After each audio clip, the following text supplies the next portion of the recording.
వి gold trusted gold buyers మీరు తాకట్టు పెట్టిన బంగారాన్ని విడిపించి ఈ రోజు ఉన్న మార్కెట్ ధరకు కొనబడును.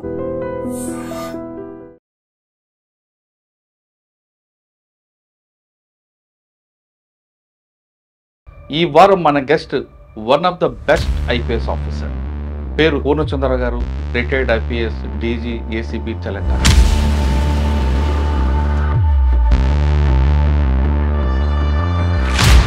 పొలిటీషియన్గా ఎందుకు మారారు?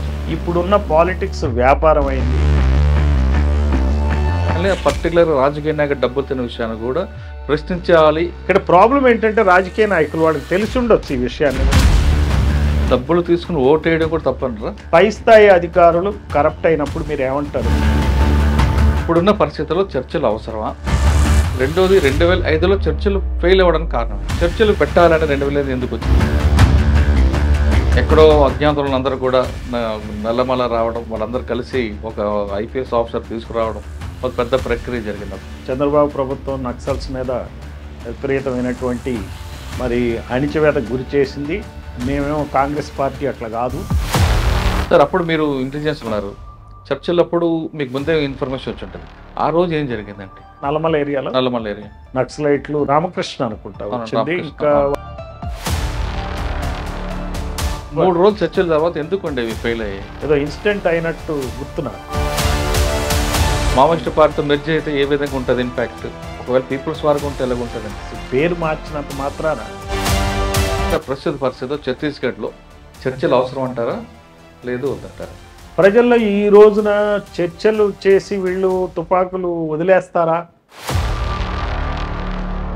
అటువంటి త్యాగం చేసిన వాళ్ళు రాజకీయంగా వచ్చి పొలిటికల్గా పోటీ చేసే బెనిఫిటా కాదా? అధికారాన్ని చూసినప్పుడు అందులో ఉన్నటువంటి నక్సల్ సమస్యను మీరు అప్పట్లో సోషో ఎకనామిక్ ప్రాబ్లంగా చూసారా, లేదా లా అండ్ ఆర్డర్గా చూసారా? పిల్లలు కూడా నక్సలైట్ వైపు కానీ వాళ్ళు వెళ్ళటానికి కారణం ఏంటంటే బుల్లెట్ ద్వారా సాధించవచ్చా, బ్యాలెట్ ద్వారా సాధించవచ్చా?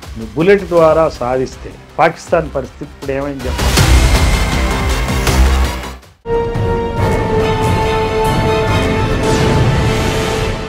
Welcome to crime diaries. ఈ వారం మన guest one of the best IPS officer, పేరు Purnachandra garu, retired IPS DG ACB Telangana. Purnachandra గారు ఎక్కడెక్కడ పనిచేసినా ఆయనది ఒక మార్క్ కనిపిస్తుంది. శ్రీకాకుళం, నెల్లూరు, గుంటూరు ఎక్కడ పనిచేసినా ఆయనది ఒక రోల్ ఉంటుంది. ముఖ్యంగా 2004లో చర్చల సమయంలో ఆయన ఎస్ఐబీలు ఉన్నారు. అసలు చర్చలు ఎందుకు ప్రారంభించారు, చర్చలు విఫలం అవడానికి కారణం ఏంటో ఆయన స్వయంగా చూశారు, దాని గురించి మాట్లాడతారు. అంతేకాదు ఆయన ఏసీబీలో పనిచేసినప్పుడు ఏం చేశారు, ప్రస్తుతం పొలిటికల్గా మారిన ఆయన ఏ లక్ష్యంతో ముందుకు వెళ్తున్నారు, బీసీలు అందరికీ ఒక దగ్గర తీసుకోవడానికి ఆయన చేస్తున్న కృషి ఏ విధంగా ఉన్న విషయాన్ని సార్ నాడు తెలుసుకుందాం. సార్ నమస్తే అండి. నమస్కారం అండి. సార్, మీ కెరీర్ గురించి వెళ్ళే ముందు ఫస్ట్ చర్చలు, మావోయిస్ట్ పార్టీ చర్చలు జరపాలని, శాంతి చర్చలు రావాలని వాళ్ళు కోరుతున్నారు. వైపు ఛత్తీస్గఢ్ కానీ 6 రాష్ట్రాల్లో, మరోవైపు చర్చలు జరిపితే ఆదివాసీలందరూ ప్రాణంతో బతుకుతారు, గిరిజనులు ప్రాణాలు కోల్పోతున్నారంటూ సంఘాలందరూ కూడా ముందుకు వస్తున్నాయి. అంటే ప్రభుత్వం ఖచ్చితంగా చర్చలు జరపాలనే ఉద్దేశం మీద ఎక్కువగా పోర్సిస్తుంది. కానీ ఒక బండి సంజయ్ లాంటి కేంద్ర మంత్రి గారు కూడా చర్చలు లేవు, వాళ్ళ చేతిలో చనిపోయిన పోలీసు కుటుంబాలకు ఎవరు కాపాడతారు, చర్చలు ఖచ్చితంగా కూడా మాటలు లేవు, మాట్లాడడం లేవు, ఖచ్చితంగా వాళ్ళు తుపాకీ విడిచిపెట్టి రావాల్సింది వాళ్ళు అంటారు. అంతేకాకుండా గవర్నమెంట్ నిషేధం విధించింది కాబట్టి గవర్నమెంట్ నిషేధం ఎత్తేస్తే మేము మాట్లాడదామని ఆయన చెప్తున్నారు. చర్చల విషయం వచ్చింది కాబట్టి 2005లో పీపుల్స్ వార్ పార్టీ చర్చలు పిలిచినప్పుడు మనకు కాంగ్రెస్ గవర్నమెంట్ చర్చలు జరిగిన సమయంలో ఆ చర్చల టైంలోనే పార్టీ పేరు కూడా మావోయిస్ట్ పార్టీగా మారింది. అసలు చర్చలు వేసినప్పుడు మీలాంటి ఆఫీసర్లు అందరూ ఉండడం, చాలా పగడబందిగా పిలిచారు, తీసుకొచ్చారని చేశారు. ఆ చర్చలు ఎందుకు విఫలమయ్యాయి? ఇప్పుడు ప్రస్తుతం జరగడం వల్ల చర్చలు జరిగితే నష్టం ఉందా, లాభం ఉందా?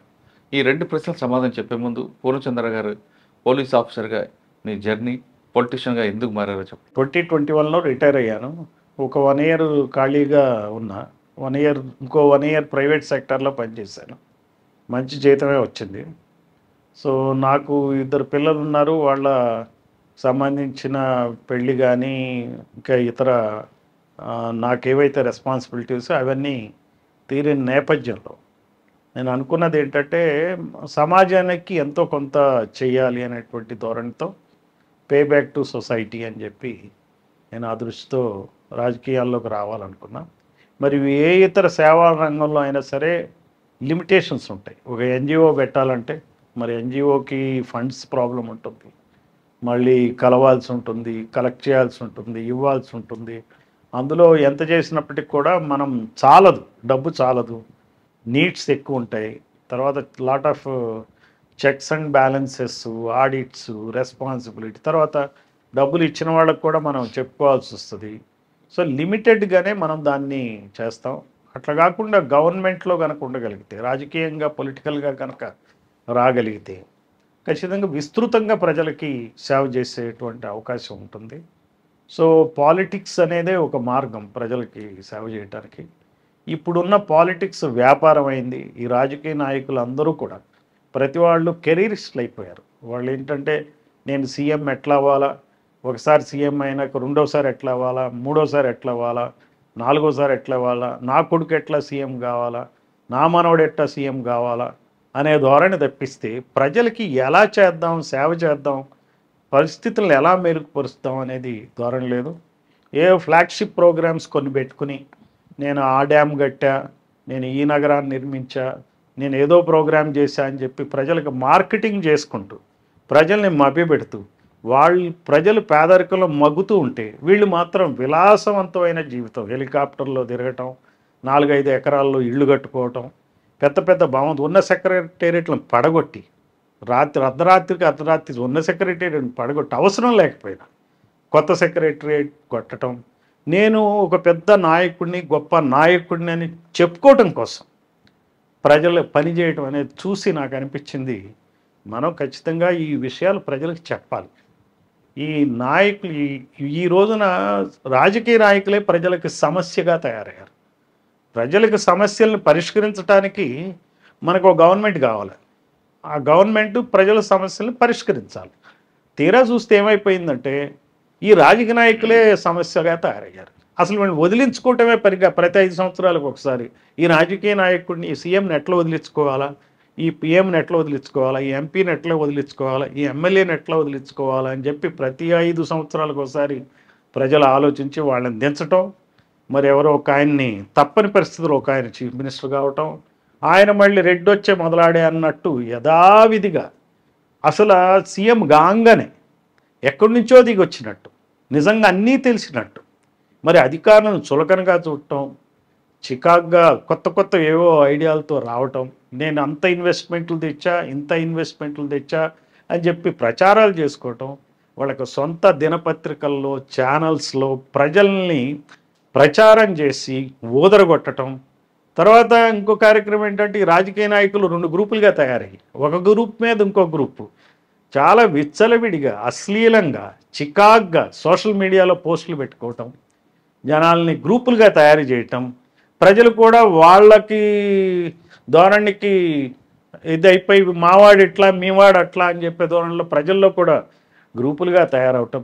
ఇంత ఒక జిగుప్సాకరమైనటువంటి రాజకీయ వ్యవస్థ ఈ రోజున ఉంది. కాబట్టి ఈ క్రమంలో మనం ఎంతో కొంత ఈ విషయాల్ని తగ్గించటం కోసం, మరి ప్రజలకు తెలియజెప్పటం కోసం ఒక పార్టీ వేదిక అనేది ఒకటి కావాలి. కాబట్టి దానికి అనుగుణంగా బహుజన్ సమాజ్ పార్టీ అనే పార్టీ, ముఖ్యంగా ఎవరైతే పీడిత వర్గాలు ఉన్నాయో ఈ రోజున, ఎవరైతే అధికారానికి దూరంగా ఉన్నారో, దూరంగా ఉన్నవాళ్ళు ఎవరు ఈ రోజున బీసీలు, ఎస్సీలు, ఎస్టీలు, ముస్లింలే అధికారానికి దూరంగా ఉన్నారు.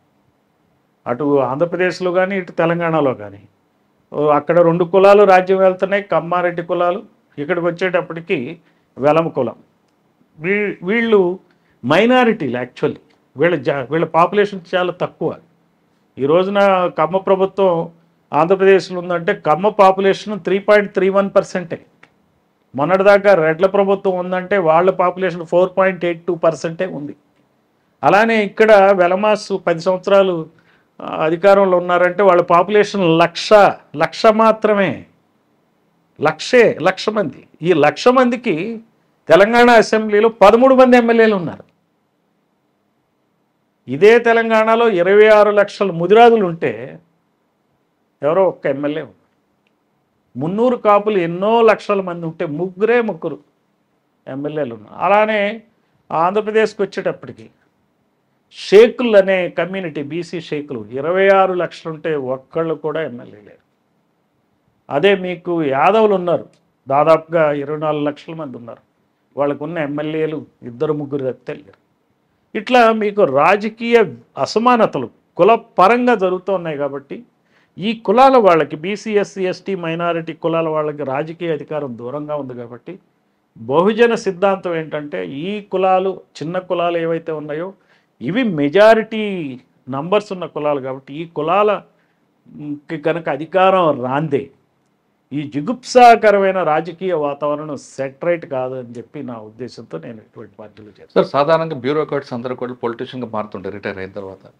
కానీ ఇప్పుడున్న పరిస్థితుల్లో అందరూ కూడా సక్సెస్ అయిన రేట్ చాలా తక్కువ ఉంది, ఫెయిల్ అయిన రేట్ ఎక్కువ కనిపిస్తుంటుంది రేషియో. ఇవన్నీ మీరు చూసిన తర్వాత కూడా ఒక లక్ష్యంతో ముందుకు దిగారు. ఒకవేళ ఫెయిల్ అయితే మరి మీకు ఫెయిల్ అయ్యేది ఉంది, నేను ప్రజలకి చెప్పడమే కదా ఇందులో చేసేది. నేను ఒక ఎంపీ అవ్వాలని చెప్పి, ఎమ్మెల్యే అవ్వాలని చెప్పి 10 కోట్లు ఖర్చు పెట్టి టికెట్లు బతిమలాడి కాళ్ళు పట్టుకుని టికెట్లు తెచ్చుకుని నేను అక్కడ పోయి తప్పుడు ప్రచారం చేసి ఓడిపోతే ఫెయిల్ అయినట్టు, అక్కడ గెలిచినా ఫెయిల్ అయినట్టే నా లెక్కలో. విలువల విషయంలో నాకేంటంటే అసలు ఈ విషయం ప్రజలకు తెలియాలి కదా, ఈ విషయం చెప్పాలి కదా. చెప్పకుండా ఈ రోజున నేనే కాదండి, నాబోటి అధికారులు చాలామంది ఉన్నారు ఈ రకమైన భావంతో ఉన్నారు, వందల వేల మంది ఉన్నారు. ఈ రోజున మీ ద్వారా నేను సీనియర్ సిటిజన్స్కి ఇచ్చే పిలుపు ఏంటంటే, మనం అందరం కూడా మన దగ్గర ఎంతో కొంత శక్తి ఉంది, ఆలోచన ఉంది, ఎంతో కొంత మనం ఇటువంటి ఉద్యమాలకి ఖర్చు పెట్టగలం. నెలకు 5,000 10,000 ఖర్చు పెట్టగలం. ఖర్చు పెట్టైనా సరే ఈ వాదాన్ని, బహుజన వాదాన్ని, ప్రజలకు జరుగుతున్నటువంటి బీసీ ఎస్సీ ఎస్టీ ముస్లింలకు జరుగుతున్నటువంటి అన్యాయాన్ని ఈ రోజున మనం ప్రజలకు చెప్పాల్సిన అవసరం ఉంటుంది. ఎవరైతే ఈ రోజున ఎమ్మెల్యేలకు పనిచేస్తున్నారో ఈ ఎమ్మెల్యేలను నిలదీసే విధంగా 5 సంవత్సరాల తర్వాత కాదు, డ్యామేజ్ చేస్తున్నారు వీళ్ళు. ఇప్పుడు రోజు రోజుకి వాళ్ళు చేసేది పాలన కాదండి, దోపిడీ. రోజు రోజు దోపిడీయే జరుగుతాం, ఏం చేసినా దోపిడీయే. ఒక కాంట్రాక్టు ఒక 10,000 కోట్ల రూపాయలు ఒక ప్రాజెక్ట్కి మేము కాంట్రాక్ట్ ఇచ్చామంటే అర్థం ఏంటంటే గవర్నమెంట్కి 6% 10% డబ్బులు గవర్నమెంట్కి అంటే ఆ పార్టీకి జారుతున్నాయి, సీఎంకి జారుతున్నాయి, సీఎంకున్న పార్టీకి జారుతున్నాయి. సో 10,000లో 10% ఎంత అండి, ఎన్ని కోట్లు వస్తుంది? 10,000 కోట్లలోనా? 10,000 కోట్లు 1,000 కోట్లు వస్తుంది. 1,000 కోట్లు వచ్చేస్తుంది. మీకు స్టేట్ బడ్జెట్ 3 లక్షల కోట్లలో 30,000 కోట్లు క్యాపిటల్ ఇన్వెస్ట్మెంట్కి కనుక మీరు పెట్టినట్టయితే 3,000 కోట్లు మీకు వచ్చినట్టే డబ్బులు. ఇది కాకుండా మీరు 1,00,000 కోట్లు అప్పు తెచ్చారనుకోండి, ఇప్పుడు అమరావతి కట్టడానికి అప్పులు తెస్తున్నారు, 1,00,000 కోట్లు అప్పు తెచ్చారనుకోండి, అందులో 10,000 కోట్లు వచ్చినట్టే చాలు. సో ఇట్లా ఈ దోపిడీ జరుగుతుంది. అంటే ప్రతి డెసిషన్కి, ప్రతి ఆర్డర్లో నీకు ఇన్బిల్ట్గా నీకు డబ్బు వస్తుంది. నేను ఈ ఫైల్ సంతకం పెట్టానంటే నాకు డబ్బు వస్తుంది. అది పైన. కింది స్థాయిలో మనం చెప్పాల్సింది ఏముంది, ఏ ఫైల్కి సంతకం పెట్టాల్సి వచ్చినా ఎంతో కొంత డబ్బు ముట్టాలి.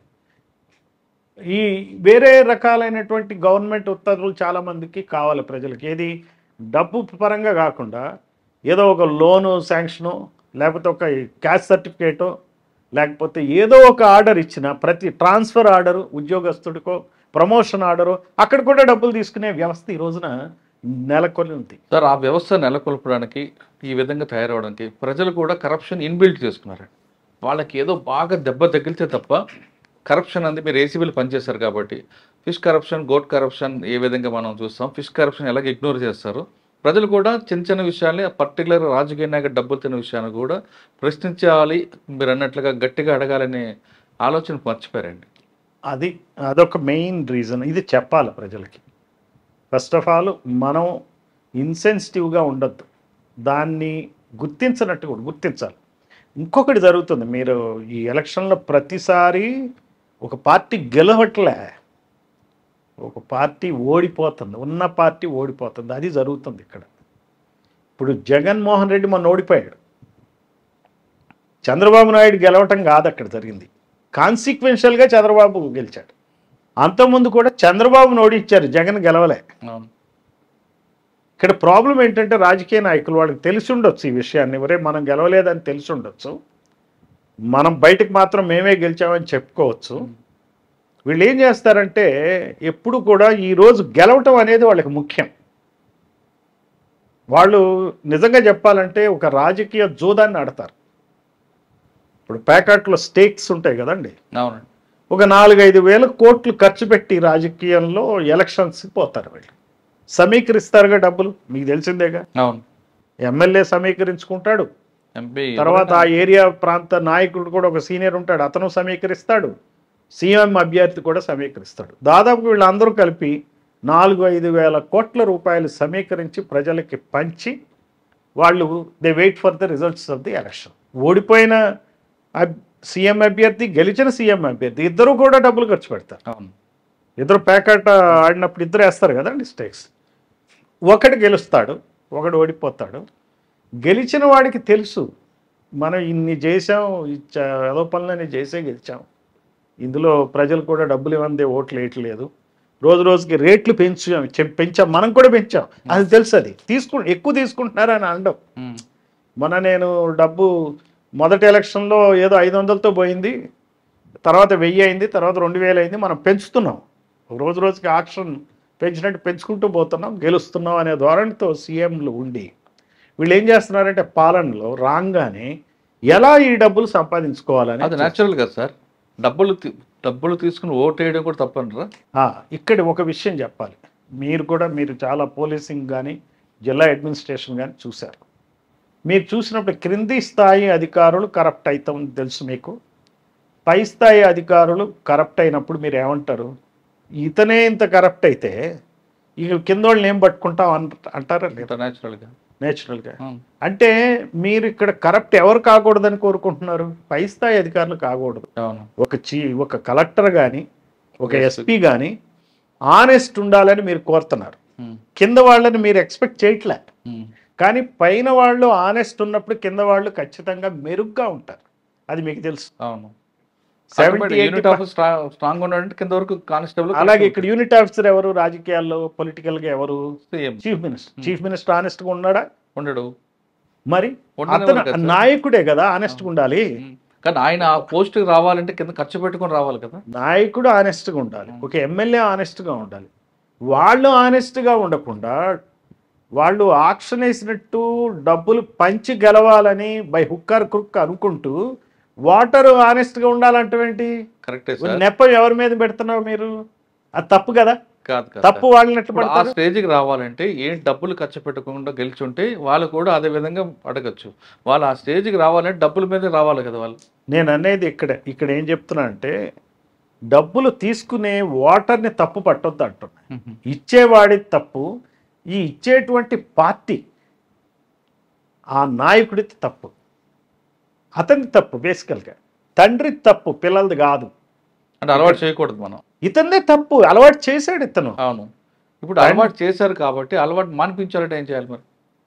అదే అందుకని ఇక్కడనే ఏంటంటే మనం చేసే పాయింట్, ఈ విషయాన్ని ప్రజల్లోకి వెళ్ళదు. మనకు కూడా మన మేధావుల్లో కూడా ఈ డౌట్స్ ఉన్నాయి. ముందు మేధావులకు క్లారిటీ రావాలి. Don't find fault with voters for taking money. ఓటర్లు డబ్బులు తీసుకుంటున్నారని వాళ్ళని తప్పట్టు, వీళ్ళు అంతే వాళ్ళు అంతే నువ్వు వదిలేస్తున్న తప్పు. నువ్వు తప్పు ఎవరిది? సిస్టమ్ నడిపిస్తున్నటువంటి ఒక పిఎం స్థాయి వ్యక్తిది, సీఎం స్థాయి వ్యక్తిది. వాళ్ళ తప్పు, వీళ్ళ తప్పు ఎట్లా అంటారు మీరు? కొన్ని చోట్ల మరి డబ్బులు లేకుండానే, పంచాల్సిన అవసరం లేకుండానే చాలా స్టేట్స్లో ఎలక్షన్స్ జరుగుతాయి. అక్కడ అవినీతి ఉంది, అప్పుడు ఓటర్లు తప్పు అంటారా దాన్ని మీరు? కాదు. మరి అక్కడ తప్పెవరిది? నాయకుడిదే. ఇక్కడ నాయకుడిదే, ఇక్కడ ఓటర్ తప్పెట్టయితుంది.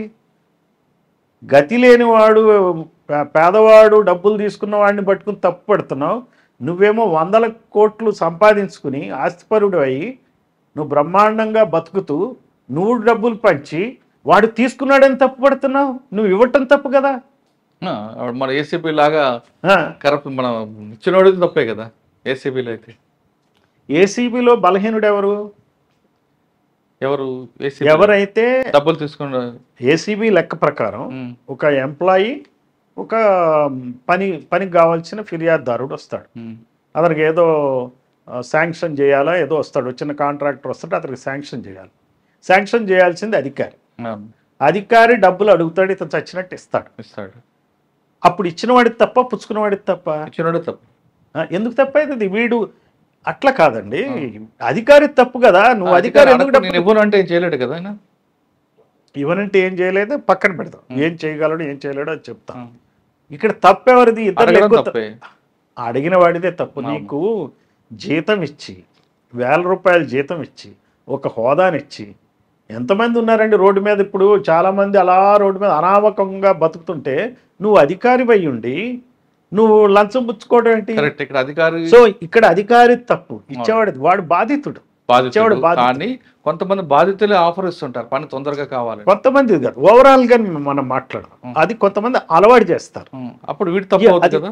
నో, అధికారి అసలు తీసుకోమని ఎవరు చెప్పారు నిన్ను? తీసుకోవాలి, కానీ ప్రలోభానికి ఎందుకు లొంగావు నువ్వు? నువ్వెందుకు లొంగుతావు? ఇవన్నీ కన్వీనియంట్ లాజిక్స్ అండి. కన్వీనియంట్ లాజిక్ అనమాట. నన్ను ప్రలోభ పెట్టాడు కాబట్టి నేను తీసుకున్నాను అనేది. నువ్వెందుకు అవుతున్నావు ప్రలోభం? నీకు శాలరీ వస్తుంది, నీకు నువ్వు కావాలి, నీకుంది ఆశ. ఆశ ఉందిగా. వాడు నీకు బాంబిస్తే తీసుకుంటావా? ప్రలోభ పెట్టి బాంబిస్తే తీసుకోగా. మరి డబ్బిస్తే ఎందుకు తీసుకుంటావు నువ్వు? నీకు కావాలి ఇన్నర్గా. ఇన్నర్గా ఏంటంటే ప్రతి మనిషి కూడా ఏం చేస్తాడంటే ఎట్టగొట్ట నా చేతిలో డబ్బులు పడాలని చూస్తాడు, ఆశ ఉంటుంది.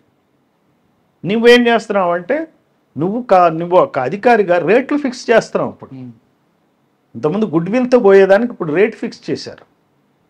ఈ కరప్షన్ ఎంత దారుణంగా తయారైందంటే, ఒక మండలంలో ఒక ఎస్ఐ, ఒక ఎంఆర్ఓ ఉన్నాడు అనుకోండి. పోలీస్ స్టేషన్లో పని ఉంటే ఎంఆర్ఓ ఫోన్ చేసి చెప్పినా అవ్వదు. దానికి ఎంత డబ్బు కావాలో అంత కడితేనే అక్కడ పని అవుతుంది. అలానే ఎంఆర్ఓ ఆఫీస్లో ఎస్ఐ చెప్తే పని అవ్వదు. ఆ రికార్డు ప్రకారం, ఆ ల్యాండ్ రికార్డ్ ప్రకారం వాడికి ఎంత డబ్బులు ఇస్తేనే అంత అప్పుడు ఆ ఎంఆర్ఓ పని చేస్తాడు. అనవసరంగా ఎస్ఐకి చెప్పడం వల్ల రేటు పెరుగుతుంది, ఎంఆర్ఓకి చెప్పడం వల్ల రేటు పెరుగుతుంది. ఎవరంటారు కాదంటే ఇది పరిస్థితి ఇదేనా? So don't encroach in to my domain. నా దానిలోకి నువ్వు రావద్దు. నువ్వు కలెక్ట్ చేసుకుని అది నేను కలెక్ట్. ఇంతకుముందు బార్టర్ సిస్టమ్ ఉండేది. ఎస్ఐ గారు చెప్తే తహసీల్దార్ గారు వినేది, తహసీల్దార్ గారు చెప్తే ఎస్ఐ గారు వినేది. బార్టరింగ్ సిస్టమ్ అంటే వాళ్ళు పనులు చేసుకునేవాళ్ళు దాన్ని. ఇప్పుడు అట్లా కాదు, రేటు వేరు అనమాట. ఎస్ఐ పనికి ఎంత వస్తుంది? ఎస్ఐకి మ్యాక్సిమం ఒక పనికి 10,000 వస్తుంది. అదే ఎంఆర్ఓకి ఆ ల్యాండ్ రికార్డ్కి 1,00,000 వస్తుంది. 90,000 లాస్. 90,000 లాస్ ఎందుకు భరించి? కావాలంటే ₹1,00,000 10,000 ఇచ్చి ఎస్ఐ ద్వారా పని చేయించుకుంటాడు ఎంఆర్ఓ. అంతేగాని ఈ ₹1,00,000 వదులుకోడు ఇక్కడ. This is how everyone has become now in the society. ప్రతివాడు ఏం చేస్తున్నాడు అంటే ప్రతిదాన్ని మానిటైజ్ చేస్తున్నాడు. నాకెంత వస్తుంది, నాకెంత వస్తుంది. సార్, కరప్షన్లో ఎక్కువ పోలీసింగ్ ఎందుకు బదనాం అవుతుందండి? చాలా డిపార్ట్మెంట్లు అవుతాయి. చాలామంది అసలు మీకు వేరే డిపార్ట్మెంట్స్ కరప్షన్ ఎవరికి తెలియదు. ఇరిగేషన్ కానీ చాలా సెంట్రల్ గవర్నమెంట్లో ఉంది ఆ కరప్షన్, ఎవరికి తెలియదు. మీడియా వాళ్ళు కూడా వాళ్ళ దగ్గరికి వెళ్ళరు, వాళ్ళు చెప్పరు, వాళ్ళు అడగరు. Number one. మీకు సెంటర్ అండ్ స్టేట్కి డిఫరెన్స్ చెప్తాను. తర్వాత మీకు తెలియదు ఏముంది, మీరు మళ్ళీ నన్ను అడగటం తప్పిస్తే అక్కడ రెవెన్యూలో ఇద్దరు బెనిఫిషరీస్ ఉంటారు అక్కడ, కాబట్టి షేర్ చేసుకుంటారు.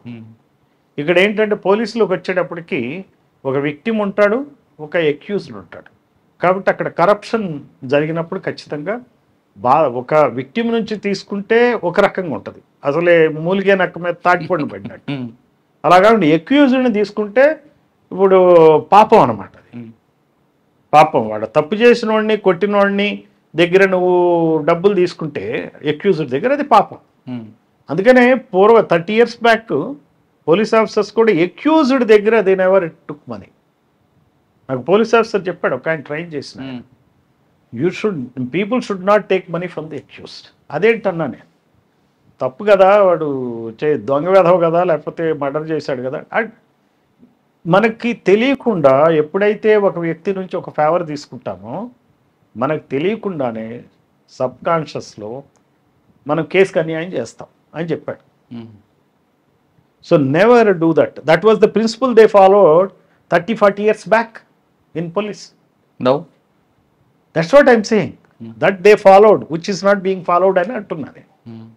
సో నేను అనేది ఏంటంటే బేసికల్గా డబ్బులు ఇవ్వటం కాదు ఇక్కడ తప్పు.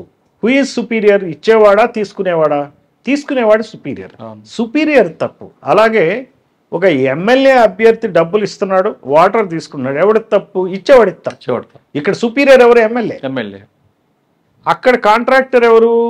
Officer superior. కాబట్టి సుపీరియర్ తప్పు. ఇక్కడ తండ్రి కొడుకుల్లో మధ్య తప్పు, ఇద్దరు తప్పు చేస్తే ఎవడు తప్పు అంటాం? తండ్రితే తప్పు. అవును. సో ఇది నేను చెప్తున్నా, ఈ క్లారిటీ మనకు ఉండాలి.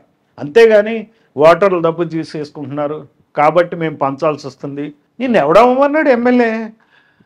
నువ్వు కావాలని వాడికి పంచి అవుతుంది. ఎవడవ్వమన్నాడు? నువ్వు నిన్ను సీఎం అవ్వమని ఎవరు చెప్పారు? చెప్పలేదు. నీకు ఖర్చు ఎక్కువైపోతుంది, అవును. నన్ను నీకు ఈడీ ఎవడు పట్టుకుంటే ఎవడవ్వమన్నాడు నిన్ను? నువ్వు ఎవరి కోసం సీఎం అయ్యావు? నీ కోసం అయ్యావా? నాకు నీ కొడుకు కోసం అయ్యావా? నీ మనవడి కోసం అయ్యావా? నీ కులం కోసం అయ్యావా? ఎవరి కోసం సీఎం అయ్యావు? ఏం త్యాగం చేసావు నువ్వు? నా కోసం, అసలు కుటుంబం కోసం. ఇంకేంటి నువ్వు చెప్పేది? కథలు చెప్పేది ఏంటి? నీతి చెప్పేది ఏంటి? నువ్వేం చేస్తావు? రాష్ట్రానికి ఏం చేస్తావు? దేశానికి ఏం చేస్తావు? నీ కోసం నువ్వు చేసుకుంటున్నావు. నువ్వు ఈ రోజున ఆంధ్రప్రదేశ్లో కానీ తెలంగాణలో కానీ ఈ రోజున జరుగుతున్నది ఏంటంటే, ఈ డెమోక్రటిక్ బ్యూటిఫుల్ ప్రక్రియని వాడుకుని రాజ్యాధికారాన్ని సొంతం చేసుకుంటున్నారు. రాజ్యాధికారం రాగానే, అమితమైనటువంటి అధికారాలు వాళ్ళ చేతికి రాగానే విర్రవీగి వాళ్ళు ఇష్టం వచ్చినట్టు వ్యవస్థల్ని దునుమాడుతున్నారు. చివరికి వీళ్ళు ఓడిపోయినప్పుడు వచ్చిన రైవల్ ఎవరైతే ఉంటాడో అతను ఇదే విధిగా వీళ్ళ మీద రివెంజ్ పాలిటిక్స్ని పార్టిసిపేట్. అసలు ఇది ఒక ఫ్యాక్షన్ యుద్ధంలాగా, రెండు పార్టీల మధ్య, రెండు కులాల మధ్య యుద్ధంలాగా జరిగి, భారతంలో కనుక పాండవులు కౌరవుల మీద కురుక్షేత్రం జరుగుతూ ఉంటే ఇటువైపు 11 అక్షౌహిణుల సైన్యం ఉంది. ఎవరి వైపు? పాండవుల వైపు. కౌరవుల వైపు 11 అక్షౌహిణులు, పాండవుల వైపు 7 అక్షౌహిణుల సైన్యం ఉంది. ఆ సైన్యం అంతా ఎవరండి? బీసీ, ఎస్సీ, ఎస్టీ, మైనార్టీలు. వాళ్ళు రాజులు కాదు కదా. అవును. క్షత్రియులు, క్షత్రియ ధర్మం, క్షాత్ర ధర్మం అంటాడు. క్షాత్ర ధర్మం ఎవరికి? సిపాయిలకి. ఏం క్షాత్ర ధర్మం? అక్కడున్న ఎస్సీ, ఎస్టీ, బీసీ, మైనార్టీలే సిపాయిలు అక్కడ, ఏ యుద్ధంలో అయినా. అవునండి. వీళ్ళు సిపాయిలు క్షత్రియులు కాదు. మళ్ళీ ఈ వర్ణ కుల వ్యవస్థ అట్లా తెచ్చింది. రాజులే రాజులు. మరి రాజులు ఏమంటే తిరిగే జనం అంత. ఇప్పుడు మన రాయలసీమ ఉందనుకోండి, రెడ్లు ఉన్నారు, 2 ఫ్యాక్షన్ గ్రూపులు ఉంటాయి. వాళ్ళ కింద బాంబులు వేసేవాళ్ళు, బాంబులు తయారు చేసేవాళ్ళు ఎస్సీ, ఎస్టీ, బీసీ, మైనార్టీలే, బోయ కమ్యూనిటీ, ముస్లిం. వీళ్ళు క్షత్రియులు కాదు. రెడ్డి గారే పెద్ద క్షత్రియుడు. జైలుకి వెళ్ళేది, తనొచ్చునేది, కేసులంతా వాళ్ళదే. సో ఈ మన ఈ కౌరవ పాండవ యుద్ధంలో జరిగినట్టు 2 కులాల మధ్య యుద్ధం జరుగుతుంది. అసలు ఇందులో అటు గొప్ప దుర్యోధనుడు గొప్పడో, ధర్మరాజు గొప్పడో అర్థం కాని పరిస్థితుల్లో యుద్ధాలు ఉన్నాయి. కౌరవులు 1, కౌరవులు 2 అనాలా? మనకి అర్థం కావట్లే. ఇంతవరకు పాండవులు మంచోళ్ళని, కౌరవులు చెడ్డవాళ్ళని ఒక ఫ్రేమ్ తయారు చేసి పెట్టారు, ఒక నేరేటివ్. ఇప్పుడు అసలు వీళ్ళిద్దరు ఎవరు? ఇద్దరు కౌరవ 1, కౌరవ 2. ధృతరాష్ట్రులా కళ్ళు మూసుకుని పాలన చేస్తున్నారా? వాళ్ళ నిండు సభలోనే ప్రజాస్వామ్యం అనే ద్రౌపదిని చేర్చేస్తున్నారా? మనభంగం చేస్తున్నారా? అసలు వీళ్ళు ఏ రకమైన రాజకీయ నాయకులు చెప్పండి నాకు. ఇప్పుడున్న పరిస్థితుల్లో చర్చలు అవసరమా? ఒకటి. రెండోది, 2005లో చర్చలు ఫెయిల్ అవ్వడానికి కారణం ఏంటి? చర్చలు పెట్టాలని 2005 ఎందుకు వచ్చింది? ప్రపోజల్ ఎందుకు వచ్చింది? అసలు ఆ రోజు ఏం జరిగిందండి? ఎక్కడో అజ్ఞాతులను అందరూ కూడా నల్లమల రావడం, వాళ్ళందరూ కలిసి ఒక ఐపీఎస్ ఆఫీసర్ తీసుకురావడం, ఒక పెద్ద ప్రక్రియ జరిగింది. ఐపీఎస్ ఆఫీసర్ తేలేదులేండి, అప్పుడు కాలేదైనా. అంటే ఆ ఎపిసోడ్ చెప్పండి ఒకసారి. అట్లేం లేదు. బట్ అప్పుడు ఆ రోజు కాంగ్రెస్ ప్రభుత్వం మేనిఫెస్టోలో నక్సల్తో చర్చలు చేస్తామని చెప్పారు. కారణం ఏంటంటే రాజకీయమే. మళ్ళీ యథావిధిగా మన రాజకీయ నాయకులు చేసే రాజకీయం ఏంటంటే, అన్ని వర్గాలు ఏదైతే ఆ రోజు చంద్రబాబు ప్రభుత్వం ఉన్నప్పుడు, చంద్రబాబు ప్రభుత్వం నక్సల్స్ మీద విపరీతమైనటువంటి మరి అణిచివేత గురి చేసింది. మేమేమో కాంగ్రెస్ పార్టీ అట్లా కాదు, ప్రజల్ని ఇన్వాల్వ్ చేస్తాం, ప్రజాస్వామ్యయుతంగా ఉంటామని చెప్పటం కోసం ఒక ప్రజాస్వామ్య ప్రక్రియ, చర్చలు చేస్తామని చెప్పి మేనిఫెస్టోలో చెప్పారు. మేనిఫెస్టోలో చెప్పినాక గెలిచినాక మరి అది ఎట్లా ఉంటుందంటే, అది చాలా కష్టమైన పని చర్చలు సాగించడం. ఏదో నోట్లో పచ్చి వెలక్కాయ పడినట్టు అయింది. ఇది ఎన్నో హామీలు ఇస్తారు కదా ఈ రాజకీయ నాయకులు. మన రాజకీయ నాయకులు ఇచ్చే హామీలు ఇదొక హామీ, ఇది తీర్చకపోతే కరెక్ట్ కాదు. అందుకని చెప్పి ఏం చేశారంటే, వాళ్ళు తప్పని పరిస్థితుల్లో చర్చల ప్రక్రియ స్టార్ట్ చేయాల్సి వచ్చింది. చర్చల ప్రక్రియ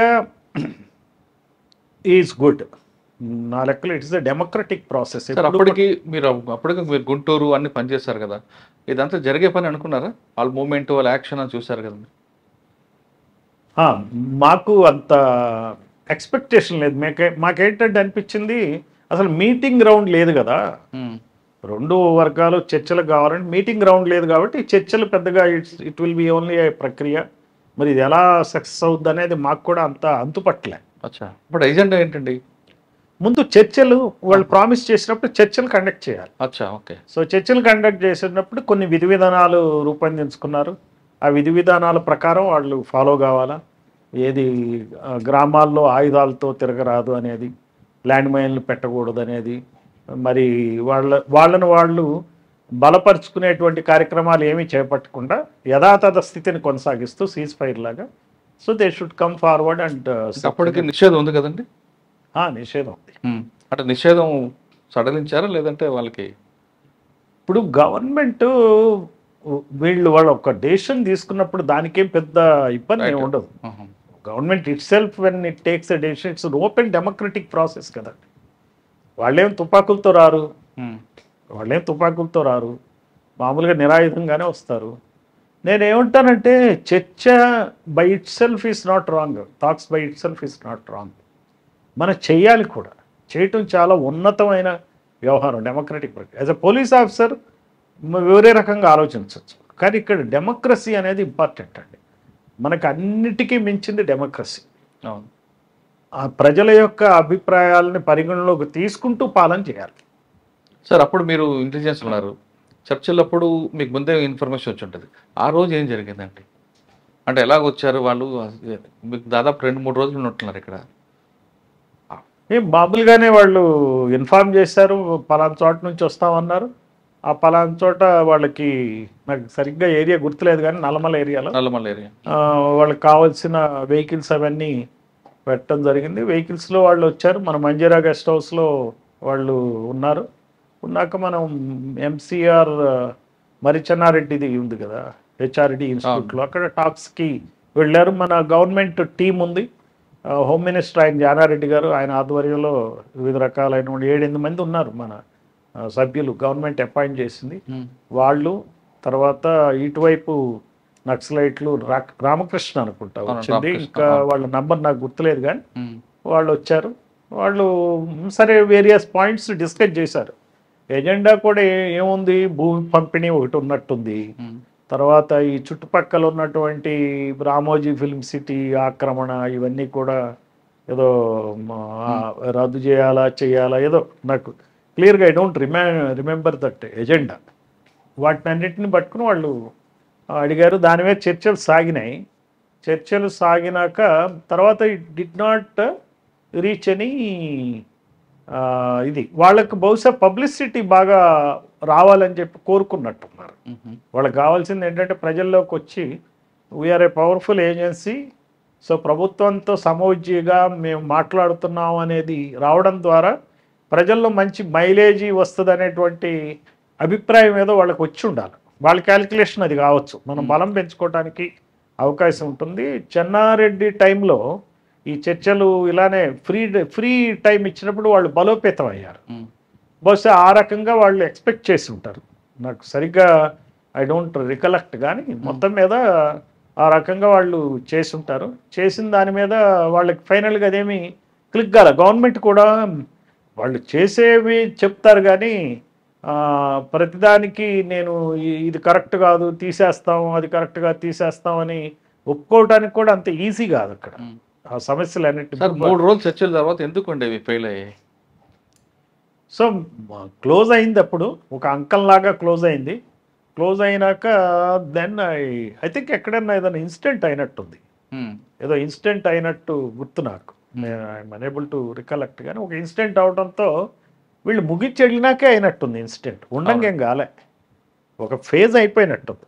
ఫేజ్ అయిపోయి తొలిదశ చర్చలు అయిపోయి వెళ్ళిపోయారు. ఆ తర్వాత ఏమైందంటే ఏదో ఇన్సిడెంట్ అయింది. వాళ్ళ తరపున కూడా చర్చలు జరుగుతున్నప్పుడే చాలా చోట్ల ఈ మిలిటెంట్స్ పరంగా వాళ్ళు కొన్ని ల్యాండ్స్ ఆక్యుపై చేసుకోవటం, కొంతమంది పంచాయతీలు నిర్వహించడం, అవన్నీ చర్చలకు ఏవైతే సూత్రాలు ఉన్నాయో వాటికి వ్యతిరేకంగా జరిగినాయి అవి. సార్ మీరు చర్చలు పిలిచే సమయంలో అప్పుడు పీపుల్స్ వార్ పార్టీ, మీ చర్చలు టైంలోనే అది మావోయిస్ట్ పార్టీగా మెర్జ్ అయింది. మావోయిస్ట్ పార్టీకి మెర్జ్ అయిన అవుతూ అదే విషయం మీకు ముందు తెలుసు అంటారా? మావోయిస్ట్ పార్టీతో మెర్జ్ అయితే ఏ విధంగా ఉంటుంది ఇంపాక్ట్, ఒకవేళ పీపుల్స్ వార్గా ఉంటే ఎలాగ ఉంటుందని? ఏం ఉండదండి, ఇట్స్ ఆల్ ద సేమ్. పేరు మార్చినంత మాత్రాన టీఆర్ఎస్ నుంచి బీఆర్ఎస్ అయ్యి బీఆర్ఎస్ నుంచి టీఆర్ఎస్. కానీ అప్పుడు అన్ని గ్రూపులు ఒకటయ్యాయి కదండి, జనశక్తి, పీపుల్స్ వార్ ఏం కాదు అన్ని వాళ్ళదే వాళ్ళు, లేదు. జనశక్తి అట్లానే ఉంది.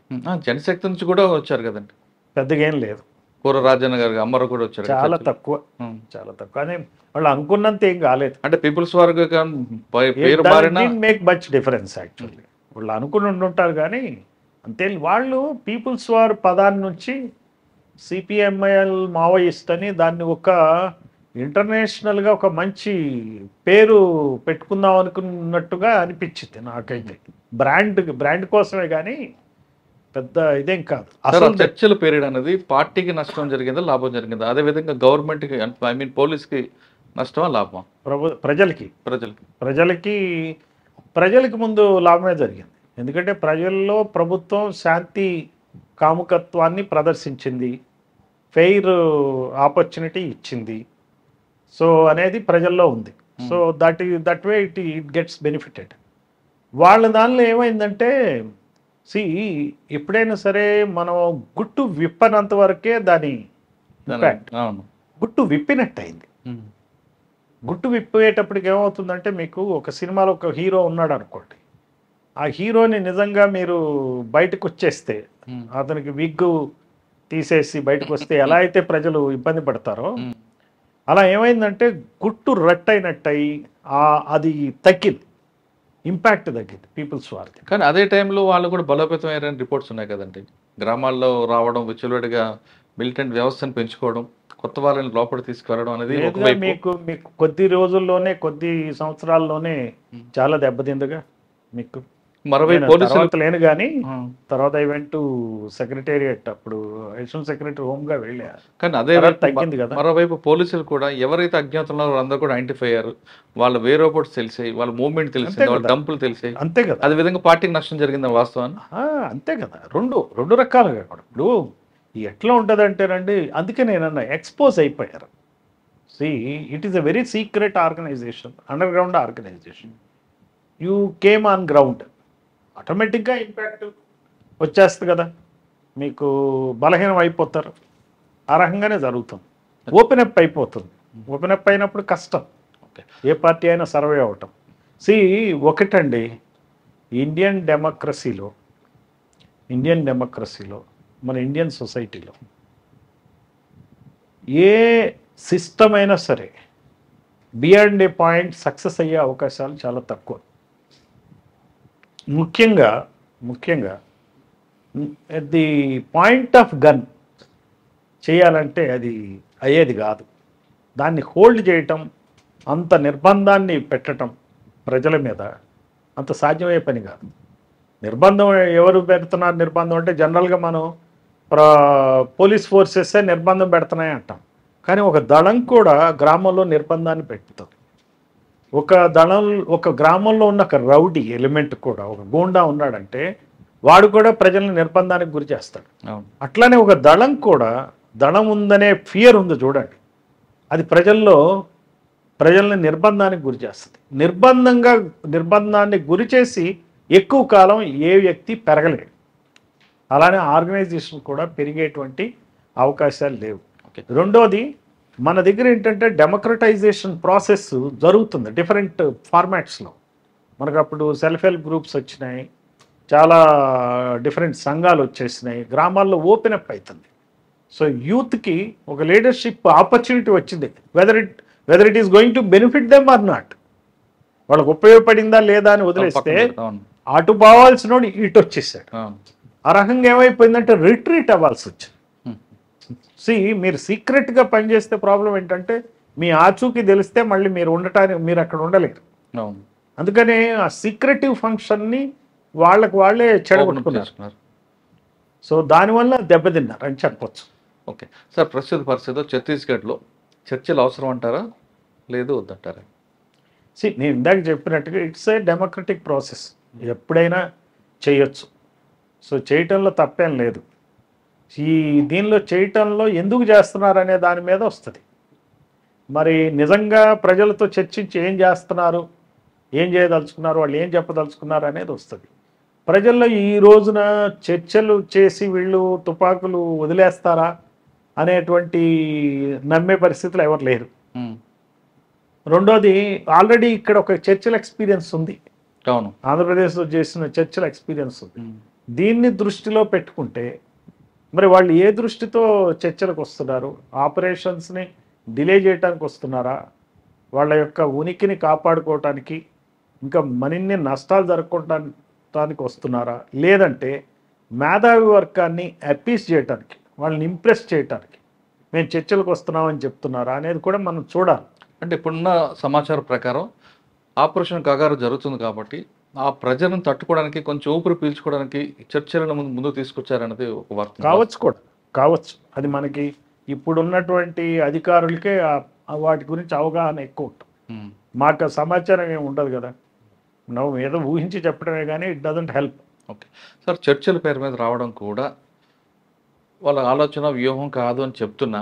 మరికొంతమంది ఏమంటున్నారంటే 45 సంవత్సరాల నుంచి దాదాపు దండకారిని ఉన్నారు కాబట్టి అప్పుడు వాళ్ళు చేసిన ఈ కార్యక్రమంలో చేసిన డెవలప్మెంట్ మీద కూడా చర్చలకు వస్తే బాగుంటుంది అంటున్నారు. వాస్తవం? ఎవరు చేసిన వేరే వర్గం కూడా 45 సంవత్సరాలు దండకార్యానికి పరిమితి అయ్యారు కాబట్టి ఈ 45 సంవత్సరాల్లో ఆదివాసీల కోసం పార్టీ ఏం చేసిందో అది కూడా చర్చల్లో భాగంగా ఉంటే బాగుంటుంది అంటారు. అంటే ఈ మాట అనేది ఎవరు? వాళ్ళకి వ్యతిరేక వర్గం, వాళ్ళు వ్యతిరేక వర్గం, నక్సలైట్ వ్యతిరేక వర్గం. వాళ్ళు ఏమేమి డెవలప్ చేశారు ఇంతవరకు అని అంటే వాళ్ళ ఉద్దేశంలో వాళ్ళు ఏం డెవలప్ చేయలేదనే. అంతే కదా, ఏదన్నా నొచ్చి ఏముంది అందులో ఎవరికి వాళ్ళు.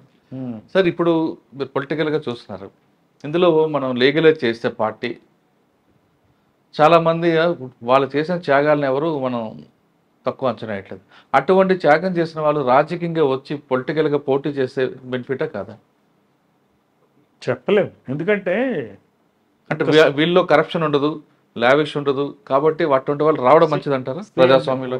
అట్లాగా ఇప్పుడు ప్రతి చోట కూడా మనిషి ఈ వ్యవస్థలోకి వచ్చినాక ఈ వ్యవస్థలో తను ఎలా ఫంక్షన్ చేస్తున్నాడు అనేది మనం చూడాలి. ఇప్పుడు అస్సాం గణ పరిషత్ అని ఉంది, స్టూడెంట్స్ ఆర్గనైజేషన్. అవును, వాళ్ళు ఏం చేశారు చూడాలి. త్యాగపూరితంగా చేశారు, తర్వాత ఏమయ్యారు? కాంగ్రెస్ పార్టీ ఉంది, చాలా త్యాగాలు చేసి అధికారంలోకి వచ్చింది అన్నారు కాంగ్రెస్ పార్టీ. ఏం చేసింది కాంగ్రెస్ పార్టీ? ఫైనల్గా ఏమైంది? టీఆర్ఎస్ పార్టీ ఎన్నో త్యాగాలు చేసి తెలంగాణ తెచ్చుకుంది అన్నారు. తెలంగాణ తెచ్చుకున్నాక నాయకులు ఏం చేశారు? తెలుగువారి ఆత్మగౌరవం అని ఎన్టీ రామారావు ఆత్మగౌరవం అని చెప్పి టీడీపీ పెట్టాడు, అయ్యింది. మరి వాళ్ళు ఏం చేస్తున్నారు? అంటే ఈ అధికారంలోకి వచ్చినాక మనిషి అధికారాన్ని చూసినప్పుడు, అందులో ఉన్నటువంటి బెనిఫిట్స్ పొందినప్పుడు మనిషి ఎలా మారతాడు అనేది వేరు. అడవిలో ఉన్నప్పుడు ఎలా ఉంటావు, అధికారంలో ఒక మంచి కనుక ఇది చార్టెడ్ ఫ్లైట్లో తిరుగుతూ అధికారాన్ని అనుభవిస్తూ ఎలా ప్రవర్తిస్తున్నావు అనేది ఆ మనిషిని బట్టే ఉంటుంది. అంతేగాని వాళ్ళు పార్టీ ప్రజాస్వామ్యంలోకి వచ్చి పోటీ చేస్తే మార్పు వస్తుందని మనకు అనుకోలేము. నేను కాదు, అది మనం చెప్పలేమంటున్నాం. అది వాళ్ళ యాటిట్యూడ్, అంటే వాళ్ళ ప్రవర్తన బట్టి చెప్పాను, ఎగ్జాంపుల్స్ చెప్పాను. మీరు అస్సాం గణ పరిషత్ చూసా, కేజ్రీవాల్ ఆప్ ఉంది, కాంగ్రెస్ పార్టీయే ఉంది, ఇప్పుడు బీజేపీ ఉంది, ఆర్ఎస్ఎస్ 100 సంవత్సరాల క్రితం పెట్టిన ఆర్ఎస్ఎస్ పార్టీ ఉంది, ఆర్ఎస్ఎస్ బేస్డ్ పార్టీ ఉంది. వాళ్ళని కూడా చూస్తున్నాగా. అందరూ కూడా అధికారాన్ని ఎలా ఇప్పుడు అవినీతిని అంతం చేసే ప్రభుత్వాలు ఏమన్నా ఉన్నాయా అండి? ఇప్పుడు లేదు. బీజేపీ బెస్ట్ ఎగ్జాంపుల్ ఇచ్చారు కదా, అస్సాం గణ పరిషత్ ఒకప్పుడు త్యాగం మీద పుట్టిన పార్టీ, తర్వాత సీఎం అయ్యారు మహంతి, ఏమైన తర్వాత కరప్షన్ అయిపోయింది కదా. ఇక్కడ మరి టీఆర్ఎస్ అంతే. మరి ఎవరండి? టీఆర్ఎస్ కన్నా అస్సాం గణ పరిషత్ అంటే స్టూడెంట్స్ ఆర్గనైజేషన్, అది అదే అదంత పెద్ద స్టూడెంట్ ఆర్గనైజేషనే తర్వాత పవర్లోకి వచ్చిన తర్వాత మారిపోయింది. హిందుత్వవాదం మీద ఉన్న బీజేపీ ఉంది. ఎంతవరకు అవినీతి నడిచింది? ప్రత్యర్థుల అవినీతి నడచడానికి సిబిఐ ఈడీలు వాడుతున్నారు కానీ ప్రత్యర్థి రాజకీయ నాయకులు వాళ్ళ దగ్గర అవినీతి లేదని చెప్పాలా? అవినీతి లేదా? ఎందుకు లేదు? కంట్రోల్ చేస్తారా? లేదు, ఉంది కదా. ఏం చెప్పాలి మనం? అధికారం రాగానే మనిషి మారిపోతాడు. when he gets into power. Sir మన పోలీసింగ్ ఒకసారి వెళ్దాం ఉంటుంది. శ్రీకాకుళం, గుంటూరు ఇవన్నీ జిల్లాలు చేసుకొచ్చారు మీరు. శ్రీకాకుళం జిల్లాలో మీకు మార్కెట్ సార్? శ్రీకాకుళం బేసికల్గా ప్రజలు మంచివాళ్ళండి. నేను చూసింది, నేను శ్రీకాకుళం జాయిన్ కాకముందు ఏమని చెప్పారంటే పిటిషనర్స్ ఉంటారు, లిటిగేషన్ లిటిగేషన్ అంటారు, అధికారులు పనిచేయరని చెప్పారు నాకు. నేను వెళ్ళినాక నేను చూస్తే నాకు అసలు ఆ ప్రాబ్లం ఏమీ కనపడలే. శ్రీకాకుళంలో ఉన్న ప్రజల్లో ఒకటే ఒక గుణం ఉంటుంది, వాళ్ళని ఎవరు కెలకూడదు. They have to be normal with them. వాళ్ళని అప్పీల్ చేయక్కర్లా, కానీ వాళ్ళని అన్నెసరీగా కనుక వెంట పడితే వాళ్ళు ఊరుకోరు. అది that's what I had observed from the people of Srikakulam. అంటే చాలా సంస్కారంగా ఉంటారు అక్కడ. చూసేవాడిని నేను. సెలవు రోజుల్లో రారు, పండగ రోజుల్లో రారు, ఈవెన్ హాస్పిటల్స్కి వెళ్ళరు, ఇబ్బందులు పెట్టరు అక్కడ. సో మా వాళ్ళు కూడా చాలా బాగుండేవాడు. కరప్షన్ అనేది నన్ను అడిగితే నేను లేదని చెప్పచ్చు. వేరే డిస్ట్రిక్ట్స్లో కంపేర్ చేస్తే శ్రీకాకుళంలో కరప్షన్ లేదని నేను చెప్పగలను ఆ రోజుల్లో. సో ఆఫీసర్స్ కంప్లైంట్స్ బాగుంటాయి, మరి మా వాళ్ళది బాగుంది, బిహేవియర్ చాలా బాగుంటుంది. ఇప్పుడు నక్సల్ యాక్టివిటీస్ని డీల్ చేసినప్పుడు ఎప్పుడు కూడా శ్రీకాకుళం పోలీసుల మీద కంప్లైంట్స్ రాలి. We did it properly. And మేము ఎప్పుడు కూడా డెమోక్రటిక్గానే ప్రజల్ని ఇన్వాల్వ్ చేసి చేసుకుంటూ పోయాం. సో మేము అక్కడ ఒకసారి ఏమైందంటే ఈ సరెండర్స్ని అడుగుతూ ఉన్నాం, సరెండర్ కమ్మని. అప్పుడు ఏం చేసామంటే ఈ యూజీ క్యాడర్స్ వాళ్ళ ఫ్యామిలీ మెంబర్స్ని కాశీబుగ్గ పిలిచి అప్పుడు వాళ్ళకి మామూలుగా పెళ్లి భోజనాలే పెట్టాం, పూర్ ఫీడింగ్ కాదు, పెట్టి వాళ్ళని ఒక 200 మంది వచ్చారు, ఈ నక్సల్స్ బంధుమిత్రులు. వజ్రపు కత్తూరు ఆ ప్రాంతాల నుంచి. రవికుమార్ మూర్తి అని ఆయన డిఎస్పీగా ఉన్నారు, ఆయన మొన్న ఐజీగా రిటైర్ అయ్యాడు. ఆయన చాలా శ్రద్ధగా చేశాడు. మా ఇన్స్పెక్టర్స్ ఎస్ఐస్ని పోలీస్ స్టేషన్ వారీగా ఎస్ఐ ఆ యూజీ క్యాడర్స్ రక్తబంధువులు, అలాగే ఆ 3-4 పోలీస్ స్టేషన్స్ వచ్చిన ఇన్స్పెక్టర్ గ్రూప్ డిస్కషన్లు పెట్టాం. అంటే ఏం ట్రై చేసామంటే వి పోలీసులు they are going to help you only, we are not here after మీ వాళ్ళని చంపడానికి కోసం పోలీస్ వ్యవస్థ లేదు ఇక్కడ. పోలీస్ వ్యవస్థ శాంతి భద్రతను కాపాడటానికే ఉంది. ఎనిమి ఎవరు లేరు ఇక్కడ పాకిస్తాన్ లేదు, ఇక్కడ ఓన్లీ మంచిగా ఉండాలనే దృష్టితో వాళ్ళకి చేసి ఉన్న 7-8 పోలీస్ స్టేషన్ల వాళ్ళందరూ 2-3 ఇన్స్పెక్టర్లు కలిపి పెట్టి వాళ్ళకి మంచి భోజనం, అంటే మీ శ్రీకాకుళం 6 డజన్ స్వీట్లు పెడితేనే బాగా భోజనం పెట్టినట్టు లెక్క, అట్లానే పెట్టాం. ఎందుకు పెట్టి వాళ్ళని గౌరవించాలనుకున్నాం. వాళ్ళు ఏదో వచ్చారు కదా మన దగ్గర పిటిషనర్లు, ఏదో చులకనగా చూడకూడదు అనే దృష్టితో చేస్తే వాళ్ళు తూచా తప్పకుండా మా వాళ్ళు ఫాలో అయ్యారు. అది గొప్పతనం, ఫాలో అయ్యారు. అది దాని మంచి ఇంపాక్ట్ కలగజేసింది. నా నెక్స్ట్ డే ఈనాడులో పెద్ద బాక్స్ ఐటమ్ వచ్చింది, ఫ్రంట్ పేజ్ వచ్చింది. నేనే ఆశ్చర్యపోయాను. ఇది నా నక్సల్ రక్త బంధువులకి విందు అని ఏదో పెట్టారు అట్లాంటిది. I was surprise. దానికి అంత ఇంపాక్ట్ వస్తుందని నేను అనుకోలేదు. మేము మామూలుగానే వెళ్ళాం. So my point here is అట్లాంటివి ఎప్పుడు కూడా మేము అక్కడ రిసెప్షన్ కౌంటర్స్ కూడా స్టార్ట్ చేసాం. అంతకుముందు యాక్చువల్గా రిసెప్షన్ కౌంటర్ అనేది ఐ స్టార్టెడ్ ఇన్ నెల్లూరు 95లో. ఆ రిసెప్షన్ అసలు పోలీసులు, నా first district Nellore district. So పోలీసులు పోలీస్ స్టేషన్కి వస్తే ప్రజలు ఇంటరాక్ట్ అవ్వాలి అనే దృష్టితో ఎవరు నువ్వు ఎందుకు వచ్చావు అనకుండా రా కూర్చో ఏంటి చెప్పు అనే ధోరణిలో ఉండాలని ఒక కానిస్టేబుల్ వరండాలో ఒక టేబుల్ వేసి కుర్చీ పెట్టి వచ్చిన వాళ్ళని కూర్చోబెట్టి చెప్పడం, వాళ్ళ పిటిషన్ నమోదు చేయటం. ఇంతకుముందు నమోదు అనేది ఉండేది కాదు. సో ఆ దృష్టి దాన్ని చేసిన దాన్ని కూడా ఇక్కడ మీ దగ్గర కూడా శ్రీకాకుళంలో కూడా చేయటం జరిగింది. So it got good results పబ్లిక్లో. ఇంకా మీకు గుర్తుందా నాకు శ్రీకాకుళంలో పార్క్ చేస్తుందంటే? మీరే చెప్పాలి. పలాస దగ్గర ఒక నక్సలైట్ ఒక పెద్ద దోపిడీ జరుగుతుంది. అక్కడ నుంచి వాడు పర్లాకి పారిపోతున్న టైంలో ఇక్కడ చేసిన 24 అవర్స్లోనే మీరు పట్టించారు. అవును, కరెక్ట్. దుర్గం కొండల్లో వీ ఎంటర్డ్ త్రూ ఒరిస్సా. అవును. అప్పుడు మా వాళ్ళకి ఒక మెంటల్ బ్లాక్ ఉండేది, ఒరిస్సా నుంచి ఎంటర్ అవ్వకూడదు కదా మన వాళ్ళు ఎలవ్ చేయరని. ఉమ్. నేనన్నా దొంగ ఎంటర్ అవుతున్నాడు కదా, ఉమ్. ఒరిస్సా దొంగలు వచ్చి మనం చేస్తున్నప్పుడు ఆంధ్ర పోలీసులు మన భూభాగంలోకి ఒరిస్సా ద్వారా ఎందుకు ఎంటర్ కాకూడదు, you have right of the way కదండి ఉమ్. అని చెప్పి మేము దాన్ని ఉల్టా చేశాను. ఉమ్. ఉల్టా చేస్తే విదిన్ 24 అవర్స్లోనే మాకు ఎక్స్చేంజ్ ఆఫ్ ఫైర్ అయింది, ఉమ్. బండెడ్ లిటరేచర్ దొరికింది. ఒక పిల్లాడికి దెబ్బ తగిలింది, ఉమ్. మిస్ అయ్యారు కానీ దెబ్బ తగిలింది. ఉమ్. అప్పుడు అన్నెప్పు పాపారావు అని హెడ్ కానిస్టేబుల్ చనిపోయాడు, ఉమ్. ఆయనకి సంబంధించి టోపీ దొరికింది అక్కడ. యాక్చువల్గా ఆ రోజు పొద్దున ఇది జరగంగానే వెళ్ళాము అక్కడ బాడీ తీసుకుని ఇంటికి వెళ్ళి అప్పుడు నేను మనసులో అనుకున్న వీళ్ళు జస్టిస్ అని, అంటే మేము పట్టుకుంటా న్యాయం చేస్తాం, నువ్వు అనవసరంగా ప్రాణాలు కోల్పోయావు అని చెప్పి ధోరణిలో నాకు నేనే అనుకున్నా. ఉమ్. అనుకుని చేసాం. అది క్లియర్గా మీరు అన్నట్టు రిజల్ట్ వెంటనే వచ్చింది. ఉమ్. సో ఆ బండెడ్ లిటరేచర్ని మేము స్టడీ చేసాం, ఆర్గనైజేషన్ ఏంటి, శ్రీకాకుళంలో ఎట్లా ఉంది ఏం సంగతి అని. That helped in controlling. చాలామంది సరెండర్ అయిపోయాయి, అవును. పెద్ద ఎక్కువ ఎక్స్చేంజ్ ఆఫ్ ఫైర్ అవసరం లేకుండానే అయిపోయాయి. కానీ అప్పటి వరకు షెల్టర్ జోన్గా ఉన్న శ్రీకాకుళం మీరు వచ్చిన తర్వాత వార్ జోన్గా మారిందంటారు, వాస్తవం అంటారు? ఏం లేదు, వారు జోన్కో కూడా ఏం లేదు. ఇన్సిడెంట్స్ నేను వచ్చేటప్పటికి ఇన్సిడెంట్స్ అయినాయిగా. అవును. నేను రాకముందే మీకు జూన్ 5th నాడు 1997, నాకు ఆ డేట్ ఎందుకు గుర్తుంటే నేను జాయిన్ అయింది 17th అనుకుంటా, 17th ఏదో 6th. మీకన్నా ముందు ఎవరు? గోవింద్ సింగ్ గారు గోవింద్ సింగ్ గారు 5th నాడు వాళ్ళు బంద్, స్టేట్ వైడ్ బంద్ ఇచ్చారు. ఉమ్. అందిస్తే టెక్కల్ దగ్గర ఈ లారీలు ఆపారు first time on the highway.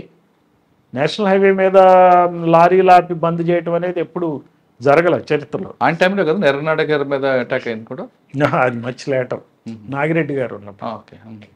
So ఇదేమైందంటే అది వాళ్ళ టైర్లు కట్ చేసి బంద్ చేశారు. So that was one thing, నేను రాకముందే జరిగింది. తర్వాత టెక్కల్లో ఏదో బ్రాందీ షాప్ ఏదో పగలగొట్టడం, నేను వెళ్ళిన ఛార్జ్ తీసుకున్న ఒకటో రోజు రెండో రోజు నాకు గుర్తులేదు అది. అప్పుడు నీలిభద్ర క్యాంప్ ఉంటే ఒక ఆయన ముసలాయన కోసం ప్రొటెక్షన్ కోసం పెడితే, నీలిభద్ర ఆయన పేరేదో ఉంది, ఆయన చంపేస్తారు, అటాక్ చేసి ఆయన చెప్తారు, హెడ్ కానిస్టేబుల్ చచ్చిపోతారు. అట్లా టోపిక్లన్నీ పట్టుకెళ్ళిపోతారు. కానీ పలాసలో ఒక ఇష్యూ జరుగుతుంది, అందులో వాళ్ళ తండ్రికి చంపిన వ్యక్తిని చంపడానికి కోసం నక్సలైట్లు కలుస్తాడు, వాడిని ఎలాగైనా సరే మీరు పికప్ చేసి వాడిని మార్పు తేవాలని ట్రై చేశారట. గుర్తులేదు నాకు. పలాసలో ఒకడు మటర్ తండ్రిని చంపుతాడు, కొడుకు ముందు కళ్ళ ముందు తండ్రిని చంపుతాడు, తండ్రిని చంపిన వాడిని చంపడానికి ఆ వ్యక్తి నక్సల్తో కలుస్తాడు. ఆవిడ సరెండర్ అయ్యి ఉంటాడేమో మోస్ట్లీ, నాకు గుర్తులేదు. Must have surrendered. మేము సరెండర్, మీరు ఇందాక అన్నారే ఈ చర్చల గురించి చెప్తున్నారు కదా, సరెండర్ది కూడా పాలసీ డెమోక్రటిక్ ప్రాసెస్సే. We always give an opportunity for the people. ఇప్పుడు వాళ్ళంతా మన ఎనిమీస్ కాదు కదండి, మనోళ్ళేగా, వీళ్ళంతా మన బిడ్డలే. అవును. ఫర్ వాట్ ఎవర్ రీజన్స్, వాళ్ళు నమ్మిన సిద్ధాంతాలకు కానీ అవగాహన వల్ల కానీ వాళ్ళకు మార్గంలోకి వెళ్ళారు. మాలాంటి వాళ్ళు ఐపీఎస్ ఆఫీసర్లు చదువుకుని ఇంత ట్రైనింగ్ అయి వచ్చి మేము ఆలోచించేది ఏంటంటే, ఇక్కడున్న యూత్ ప్రాణాలు ఎందుకు పోగొట్టుకోవాలా, దాన్ని మనం ఎలా సార్ట్అవుట్ చేయాలనే దృష్టితోనే మేము ప్రతి స్టెప్ని తీసుకున్నాం. ఇప్పుడు మా హెచ్జే దొరగారు ఉండే టీజీపీగా, ఆయన ఓరియంటేషన్ ఎప్పుడు కూడా ఆ యాంగిల్లోనే ఉండేది. How to bring back these people from the clutches of extremism. Different methods adopt చేశారు. ఆ మెథడ్లో భాగంగా ఏంటంటే మీకు సరెండర్ అనేది వాడాం. సరెండర్కి we use to write letters. Naxal వాళ్ళకి నక్సలైట్కి లెటర్ రాశాను. కామారెడ్డి ఏఎస్పీగా ఉన్నప్పుడు బ్రహ్మచారి అని ఒక ఆయన ఉండేవాడు, తిప్పాపూర్ సంబంధించిన అతను, డిప్టీ కమాండర్. సో బ్రహ్మచారి ఎలియాస్ పేరు గుర్తులేదు నాకు, అతను సమ్ కంసాలి కమ్యూనిటీ అంటే కంసాలి కదా. ఏం చేసింటే ఇతను డిప్టీ కమాండర్ తిప్పాపూర్ నుంచి ఉన్నాడని తెలుసు. ఓ రోజు మేము ఆ విలేజ్ విజిట్కి వెళ్ళినప్పుడు ఆ వైఫ్తో మాట్లాడి, ఏమ్మా ఏంటి మరి నువ్వు ఒక్కదానే ఉన్నావు కదా, మీ ఆయన ఎట్లా వస్తాడు, ఏంది నీకు పిల్లలు ఉన్నారు, ఏం చేస్తావు, నేను ఒక లెటర్ రాసిస్తా, తీసిపోయి ఇవ్వు, వస్తే అతను సరెండర్ చేసుకుంటాం అని చెప్పి, నేను అసలు ఎవరితో కూడా మాట్లాడలే, ఎస్పీకి చెప్పలేదు, ఎవరికి తెలియదు. నేను it occurred to me just like that. అని ఒక లెటర్ రాశాను. డియర్ బ్రహ్మచారి, నేను మీ ఏరియా ఏఎస్పీ పూర్ణచంద్రరావు అని రాస్తున్నాను. నీకు నువ్వు జనజీవన స్రవంతిలో కలవవచ్చు. నీకు ప్రభుత్వ పరంగా చట్టపరమైన అన్ని సహాయ సహకారాలు అందిస్తాము. ఇట్లు మీ ఏఎస్పీ పూర్ణచంద్రరావు రాశాను. ఇందులో ఏమన్నా ఉందంటే లేదు, పాయింట్ అంతా everything as per law correct. ఆమెకి ఇస్తే ఆమె ఏం చేసింది, ఆ లెటర్ పట్టుకుని తిరిగింది. ఆ ఏరియా అంతా తిరిగింది. సెన్నాపల్లి, మాచారెడ్డి, రామారెడ్డి ఏరియాస్ అవన్నీ తిరిగి మరి ఎట్లా పట్టుకుంది. అట్లా నేను 4-5కి 4-5 లెటర్లు ఇచ్చాను. ఇది క్లిక్ అయింది. ఆమె తీసుకొచ్చింది. సరే, మా ఇంట్లోనే అప్పుడు నేను ఏఎస్పీ క్యాంప్ ఆఫీస్ కామారెడ్డి, అక్కడ అందరూ మా ఇంట్లో భోజనం, my wife was cooking food. తక్కువ అసిస్టెన్స్ ఉంటుంది అప్పుడు, పెద్దగా ఎవరు ఉండరు. ఒక కుక్కు, ఒక సర్వెంట్ మేడ్ ఎవరో ఉంటారు, అంతకన్నా ఎక్కువ ఉండరు. She cooked food. అందరం అక్కడ కూర్చుని వాళ్ళందరికి బంతి భోజనాలు 10 మందికి పెట్టి చేసి కూర్చుని తిన్నాడు, అతను తిన్నాడు. అంటే నేను చూసిందల్లా కూడా ఏంటంటే how best we can improve the situation. మనం ఈ సిచ్యువేషన్ని ఎట్లా ఇంప్రూవ్ చేస్తాం, ఇందులోంచి వీళ్ళని ఎట్లా దారిలోకి తెస్తాం. ఇప్పుడు డెమోక్రసీ మనకు ఒక ప్రాసెస్ ఉంది కదా, ఈ ప్రాసెస్లో మనం వీళ్ళందరూ మనగలగవచ్చు. ఎందుకు చచ్చిపోవాలా, ఎందుకు వీళ్ళు చంపాలి, రెండు మంచిది కాదు కదా అనే ద్వారంలో పనిచేశారు. అంటే మీరు ఒక ఐపీఎస్ కదా, ఐఏఎస్ ఆఫీసర్ రోల్ కూడా ఉంది కదండి అందులో, ఆ ఇష్యూలు షార్ట్అవుట్ చేయడానికి, డెవలప్మెంట్ చేయడం కానీ చేస్తారు. వాళ్ళు చేసేవాళ్ళు ఉంటారు. సార్, నక్సల్ సమస్యను మీరు అప్పట్లో సోషో ఎకనామిక్ ప్రాబ్లంగా చూసారా, లేదా లా అండ్ ఆర్డర్గా చూసారా? It's a political problem. Even now it is a political problem. ఎందుకంటే వీళ్ళు ప్రజా నాయకులు కాదు ఇప్పుడున్న నాయకులు, కానీ ఒక ఎలక్షన్ అనే ప్రాసెస్ ద్వారా ఎన్నికైన వాళ్ళు. వీళ్ళు ఏం చేస్తున్నారంటే గ్రామాల్లో కానీ, నియోజకవర్గాల్లో కానీ, రాష్ట్రాల్లో కానీ వీళ్ళకి కొన్ని సెక్షన్స్ మీద గుత్తాధిపత్యం వచ్చేసింది. కులాల ప్రాతిపదికన వీళ్ళు ఏం చేస్తున్నారంటే పెత్తనం చేస్తున్నారు. ఒక గ్రామం కానీ, ఒక మండలం యూనిట్ కానీ, ఒక జిల్లా యూనిట్ కానీ ఆ కుల పెద్దల ఆధ్వర్యంలోనే రాజకీయం నడుస్తుంది, ఆ పార్టీ నడుస్తుంది. అందుకని చెప్పి ఏం చేస్తున్నారంటే వీళ్ళు నిజంగా అన్ని సెక్షన్స్కి సంబంధించిన నాయకులు కాదు. ఐ మీన్ ఇట్, అన్ని సెక్షన్స్కి సంబంధించిన నాయకులు కాదు. ఇప్పటికి కూడా చాలా కులాలు వాళ్ళని నాయకులుగా గుర్తించట్ల, వాళ్ళ నాయకులుగా. పెద్ద నాయకుడు ఫలానా రెడ్డి అయిన, కమ్మ అయిన, ఎలమైన, దొర అని ఆయన దగ్గరికి వెళ్ళటానికి ప్రయత్నిస్తున్నారు, కానీ వాళ్ళు ఆత్మీయంగా వాళ్ళనే ఫీల్ అవ్వట్లేదు నాయకులు. వీళ్ళు ఎంత భుజం మీద చెయ్యేసి అరే ఒరే అనేసి మాట్లాడేసి తిను భోంచేసేళ్ళు అని ఎన్ని కబుర్లు చెప్పినా వాళ్ళకి తెలుసు మనకేం వీళ్ళు వడ్డించరు అని. వాళ్ళకే వీళ్ళు వడ్డించుకుంటారు, పెద్దోళ్ళు వీళ్ళు అని. అంటే ఇంతకుముందు మనకి నిజాం నవాబు ఉన్నట్టు, లేకపోతే బ్రిటిష్ వాళ్ళు ఉన్నట్టు, ఎవరైతే పెద్దోళ్ళు ఉంటే వాళ్ళ దగ్గరికి పని కోసం ఎలా అయితే అర్థించడానికి పోయారో, ఇప్పుడు తప్పక ఈ ఎమ్మెల్యే దగ్గరికి, మినిస్టర్ దగ్గరికి, సీఎం దగ్గరికి ప్రజలు వెళ్లాల్సి వస్తుంది. వెళ్తున్నారు, దండం పెట్టి కూర్చుంటున్నారు. చేస్తే సరే అనుకుంటున్నారు, చేయకపోతే ఎట్లాగో మనం కర్మ సిద్ధాంతాన్ని అలవాటు చేశాం కదా ఇండియాలో. అందరికీ మనకు ఉన్న రాసి పెట్టిందే జరుగుద్ది అనే ద్వారా వాళ్ళు బతికేస్తారు. అందువల్ల ఈ నాయకులు ఏమైతుంటే నిజమైన ప్రజానాయకులు కాదు కాబట్టి ఈ రకమైన పరిస్థితుల్లో ఈ పిల్లలు కూడా నక్సలైట్ వైపు కానీ వాళ్ళు వెళ్ళటానికి కారణం ఏంటంటే ఆ గ్రామంలో జరిగేటువంటి తేడా పనికి వాడికి న్యాయం చేసేవాడు లేడు కాబట్టి, మనం ఇందులో చేరితే ఏమైనా న్యాయం జరుగుద్దేమో అని చెప్పి వాళ్ళ పార్టీలో చేరటం జరిగింది. జరిగినాక ఏమవుతుంది, ఆ పార్టీలో కూడా కొన్ని ప్రాసెస్లు ఉంటాయి. ఇండివిజువల్ విషయాలని తీసుకుని వచ్చి నువ్వు మీ ఊళ్ళో దళం తీసుకెళ్ళి నీ కోపం ఉంది కానీ వాడిని చంపుతాను అంటే కుదరదని చెప్పి అప్పుడు లంపెనైజ్ అవుద్దని భయం చేత వాళ్ళు ఎలవ్ చేయరు. ఎలవ్ చేయని కాడికి ఏం చేస్తారు, ఎడ్యుకేషన్ చేయడానికి వాళ్ళు బాగా చేయడానికి ప్రయత్నిస్తారు. నీ ఊళ్ళోనే కాదు ఈ ప్రాబ్లం ఉంది, అన్ని ఊళ్ళల్లోనూ ఉంది. ఈ శక్తులు మనల్ని దోపిడీ చేస్తున్నాయి, వీళ్ళని మనం కంట్రోల్ చేయాలి.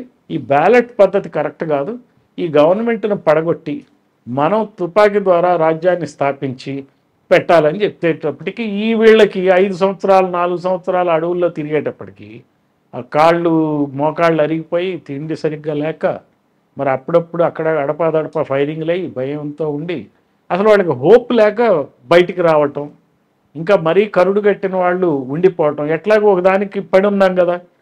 సో ఇష్టం లేని భర్త అయినా కాపురం ఎట్ట ఆడది చేస్తుందో అట్లని వాళ్ళు కూడా కొంతమంది అలా పడి ఉంటారు, పిడికట్టు వాదంతో. సార్ మీకున్న అనుభవంతో చెప్పండి. అందువల్ల ఇది పొలిటికల్ ప్రాబ్లం అని ఎందుకు అంటున్నారంటే, ఈ రాజకీయ వ్యవస్థలో ఉన్నటువంటి లొసుగులన్నీ తీరకపోతే, రూల్ ఆఫ్ లా అనేది సరిగ్గా అమలు పరచకపోతే ఇలాంటి సమస్యలు ఉన్నాయి. చట్ట ప్రకారం పరిపాలన చేయట్లా, అవినీతిమయంగా పనిచేస్తున్నాయి, ఆశ్రిత పక్షపాతం ఉంది, వాళ్ళ కులపోళ్ళకే వాళ్ళకి మిత్రులకే వీళ్ళు చేస్తున్నారు కాబట్టి బెనిఫిట్ చేస్తున్నారు, వీళ్ళే ధనికులు అవుతున్నారు, ధనికులే మరింత ధనికులు అవుతున్నారు, పేదవాళ్ళు మరింత పేదవాళ్ళు అవుతున్నారు. కాబట్టి ఇది పొలిటికల్ ప్రాబ్లం. దాన్ని వాళ్ళు ఏదైతే ఇష్యూ రైజ్ చేస్తున్నారో రైజ్ చేసే ఇష్యూ తుపాకీ తీసుకోవడం మార్గం అని వాళ్ళు అనుకుంటున్నారు కాబట్టి అది తప్పని అంటున్నాం, ఎందుకంటే అది హింసాత్మకంగా ఉంటుంది కాబట్టి. బట్ కారణం అయితే వీళ్ళే, పొలిటీషియన్సే కారణం. ఓకే సార్, మీకున్న ఎక్స్పీరియన్స్లో బుల్లెట్ ద్వారా సాధించవచ్చా, బ్యాలెట్ ద్వారా సాధించవచ్చా? అంటే వాళ్ళ కోరిక ఎప్పటికైనా తిరుగుతుంది అంటారా? ఎప్పటికైనా కానీ డెమోక్రసీ మనం we have to go in a democratic manner. మనం ప్రజల్లో ఒక మార్పు తెచ్చుకుంటూ చేస్తేనే అది నిలబడుతుంది. మార్పు తేకుండా బుల్లెట్ ద్వారా సాధిస్తే ఎవరైతే నాయకుడు అవుతాడో, అతను ఓ జనరల్లో ఎవరైతే నాయకుడు అవుతాడో అతని ఆలోచన తీరు అంతా బుల్లెట్ మార్గంలోనే నడుస్తాం. అప్పుడు నిజమైన మార్పు రాదు. సో అందువల్ల that is not the way. మనం చాలా గవర్నమెంట్స్ మనం చూసాం. లైక్ పాకిస్తాన్ పరిస్థితి ఇప్పుడు ఏమైంది చెప్పండి, బుల్లెట్టే అక్కడ రాజ్యం వెళ్తుంది. ఏది పీపుల్ డెమోక్రసీ లేదు కదా, సరైన డెమోక్రసీ లేదు కదా, ఆర్మీ రూల్ చేస్తుంది.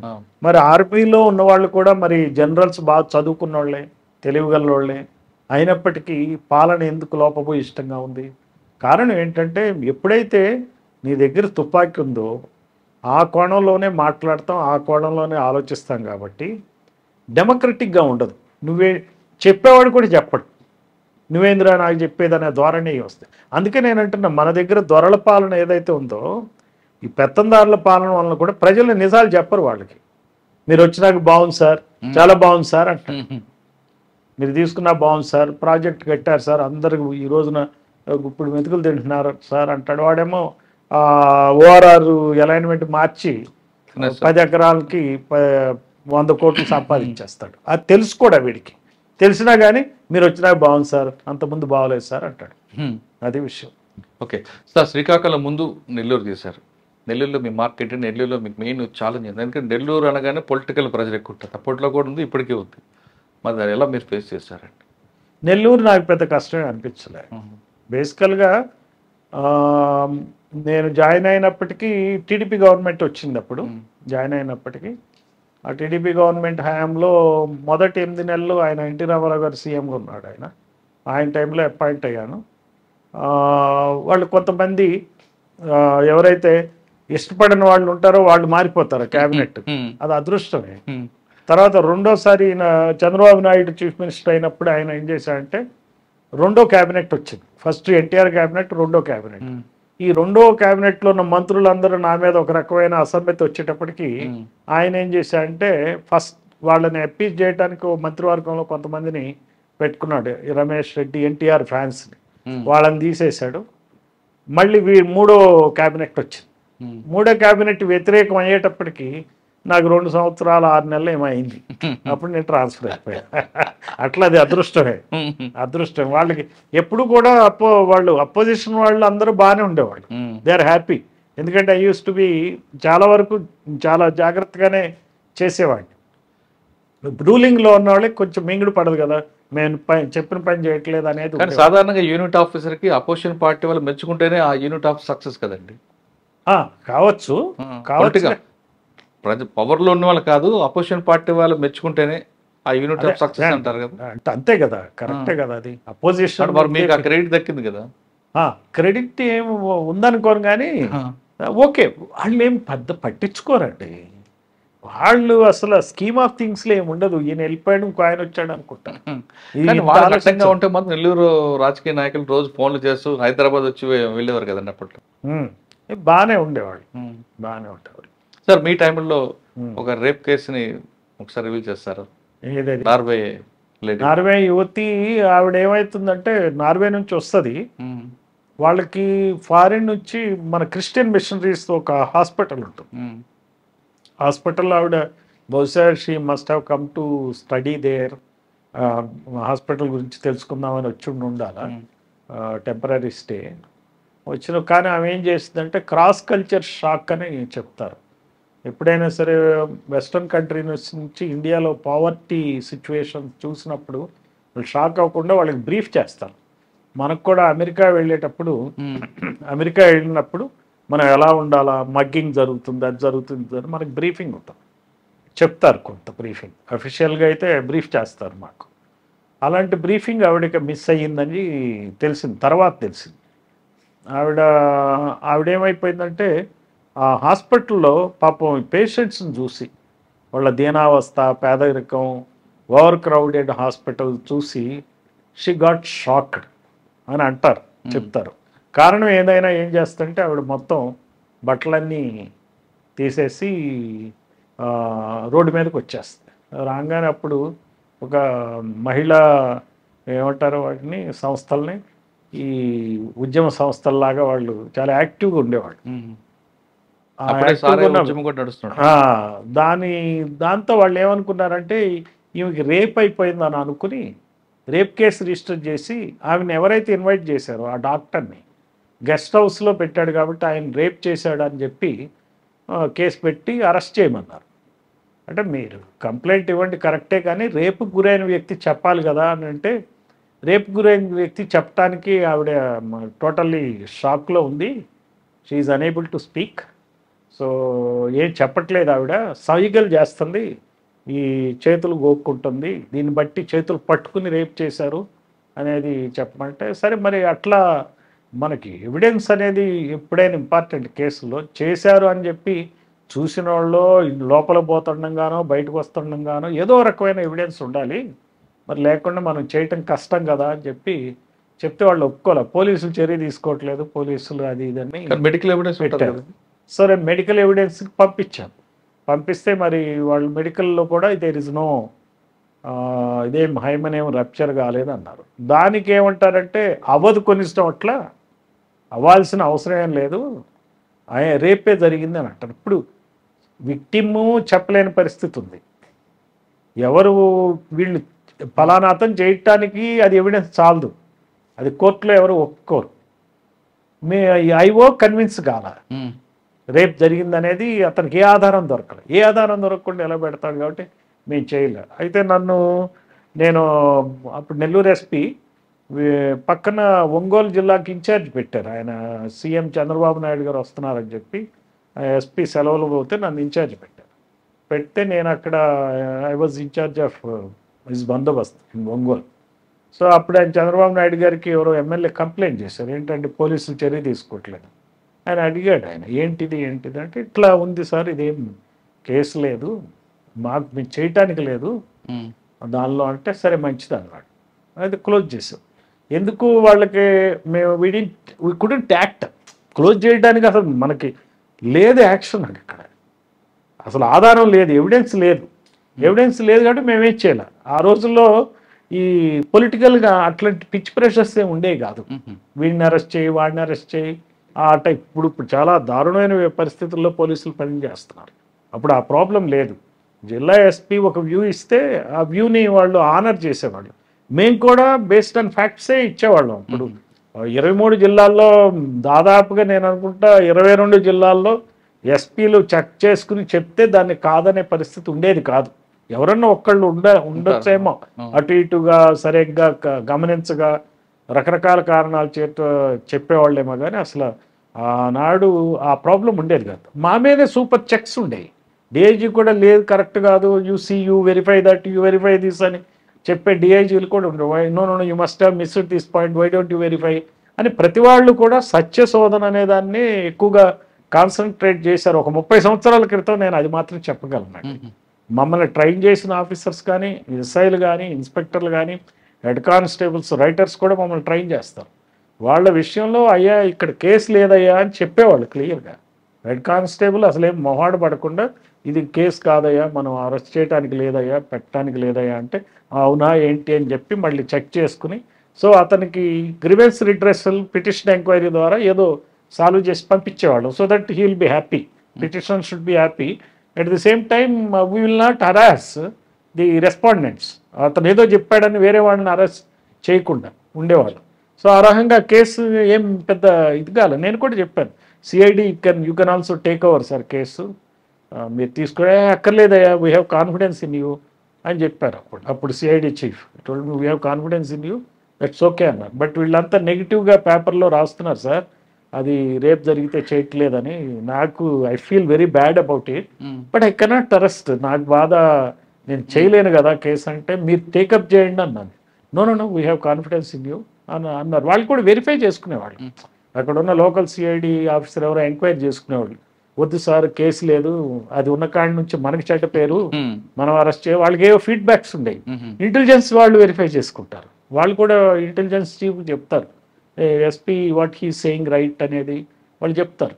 ఇట్లా ఏమవుతుందంటే అంత వెరిఫికేషన్, అంత చెక్ ఉండేది. Anyhow we are not bothered about others verifying us. వాళ్ళు ఎవరేం వెరిఫై చేస్తున్నారు అనేది మేము పట్టించుకునే వాళ్ళం కాదు, మేము కేసు ఉందా లేదా అని చూసేవాళ్ళం. అప్పుడు గవర్నమెంట్కి కూడా అట్లానే ఉండేవి. సో ఆ ఎస్పీ కేసు లేదంటున్నాడు కదా, సర్లేండి డిస్కషన్ ఎందుకు వదిలేయండి అని ఆ లీడర్కి వాళ్ళే నచ్చ చెప్పేవాళ్ళు.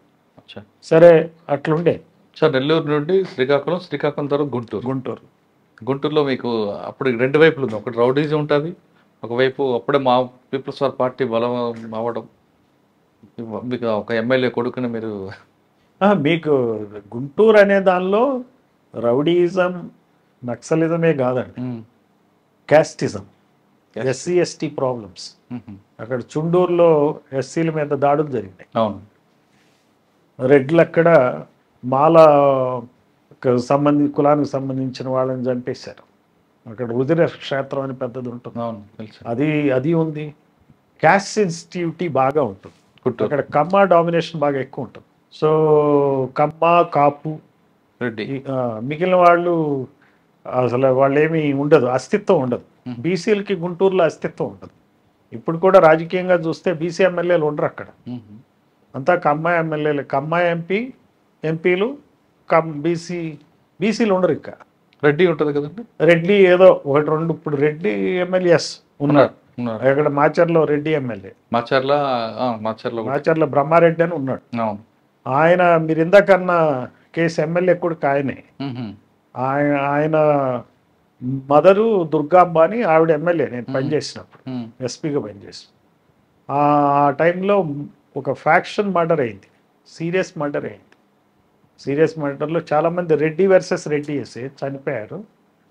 చనిపోయినప్పుడు ఈ బ్రహ్మారెడ్డి, ఇప్పుడు కాకర్ల సుబ్బారావు అని ఒక ఆయన ఉండేవాడు, నిమ్స్ డాక్టర్, ఆయన ఎలిబి ఇచ్చేసాడు, ఈ వాజ్ ప్రజెంట్ హియర్ అని. ఆ మర్డర్లో అతను మెయిన్ కాన్స్పిరేటర్ ఈ బ్రహ్మారెడ్డి. సో మాకు అతను ఉన్నాడు కదా అని చెప్పి, ఎలిబి ఉంది కదా, హీ కెనాట్ బి అరెస్టెడ్ అది ఇదంటే, లేదు is the main conspirator, 120B కింద అరెస్ట్ చేయాలన్నాం మేము, ఏదో దొరికాడు ఆయన, అరెస్ట్ చేసాం. ఎవరు అడ్డం రాలే మాకు, నోబడీ ర్యాంక్ అప్. అప్పుడు ఆయన చంద్రబాబు నాయుడు గారి సీఎం, కోడెల శివప్రసాద్ కూడా ప్రముఖ లీడర్ అప్పుడు ఆయనకి ఇంకా మినిస్ట్రీ రాలే, ఆ టర్మ్లో మినిస్ట్రీ లేట్గా ఇచ్చారు. సో అయ్యేటప్పటికి ఇక్కడ ఈ కేసులో వచ్చేటప్పటికి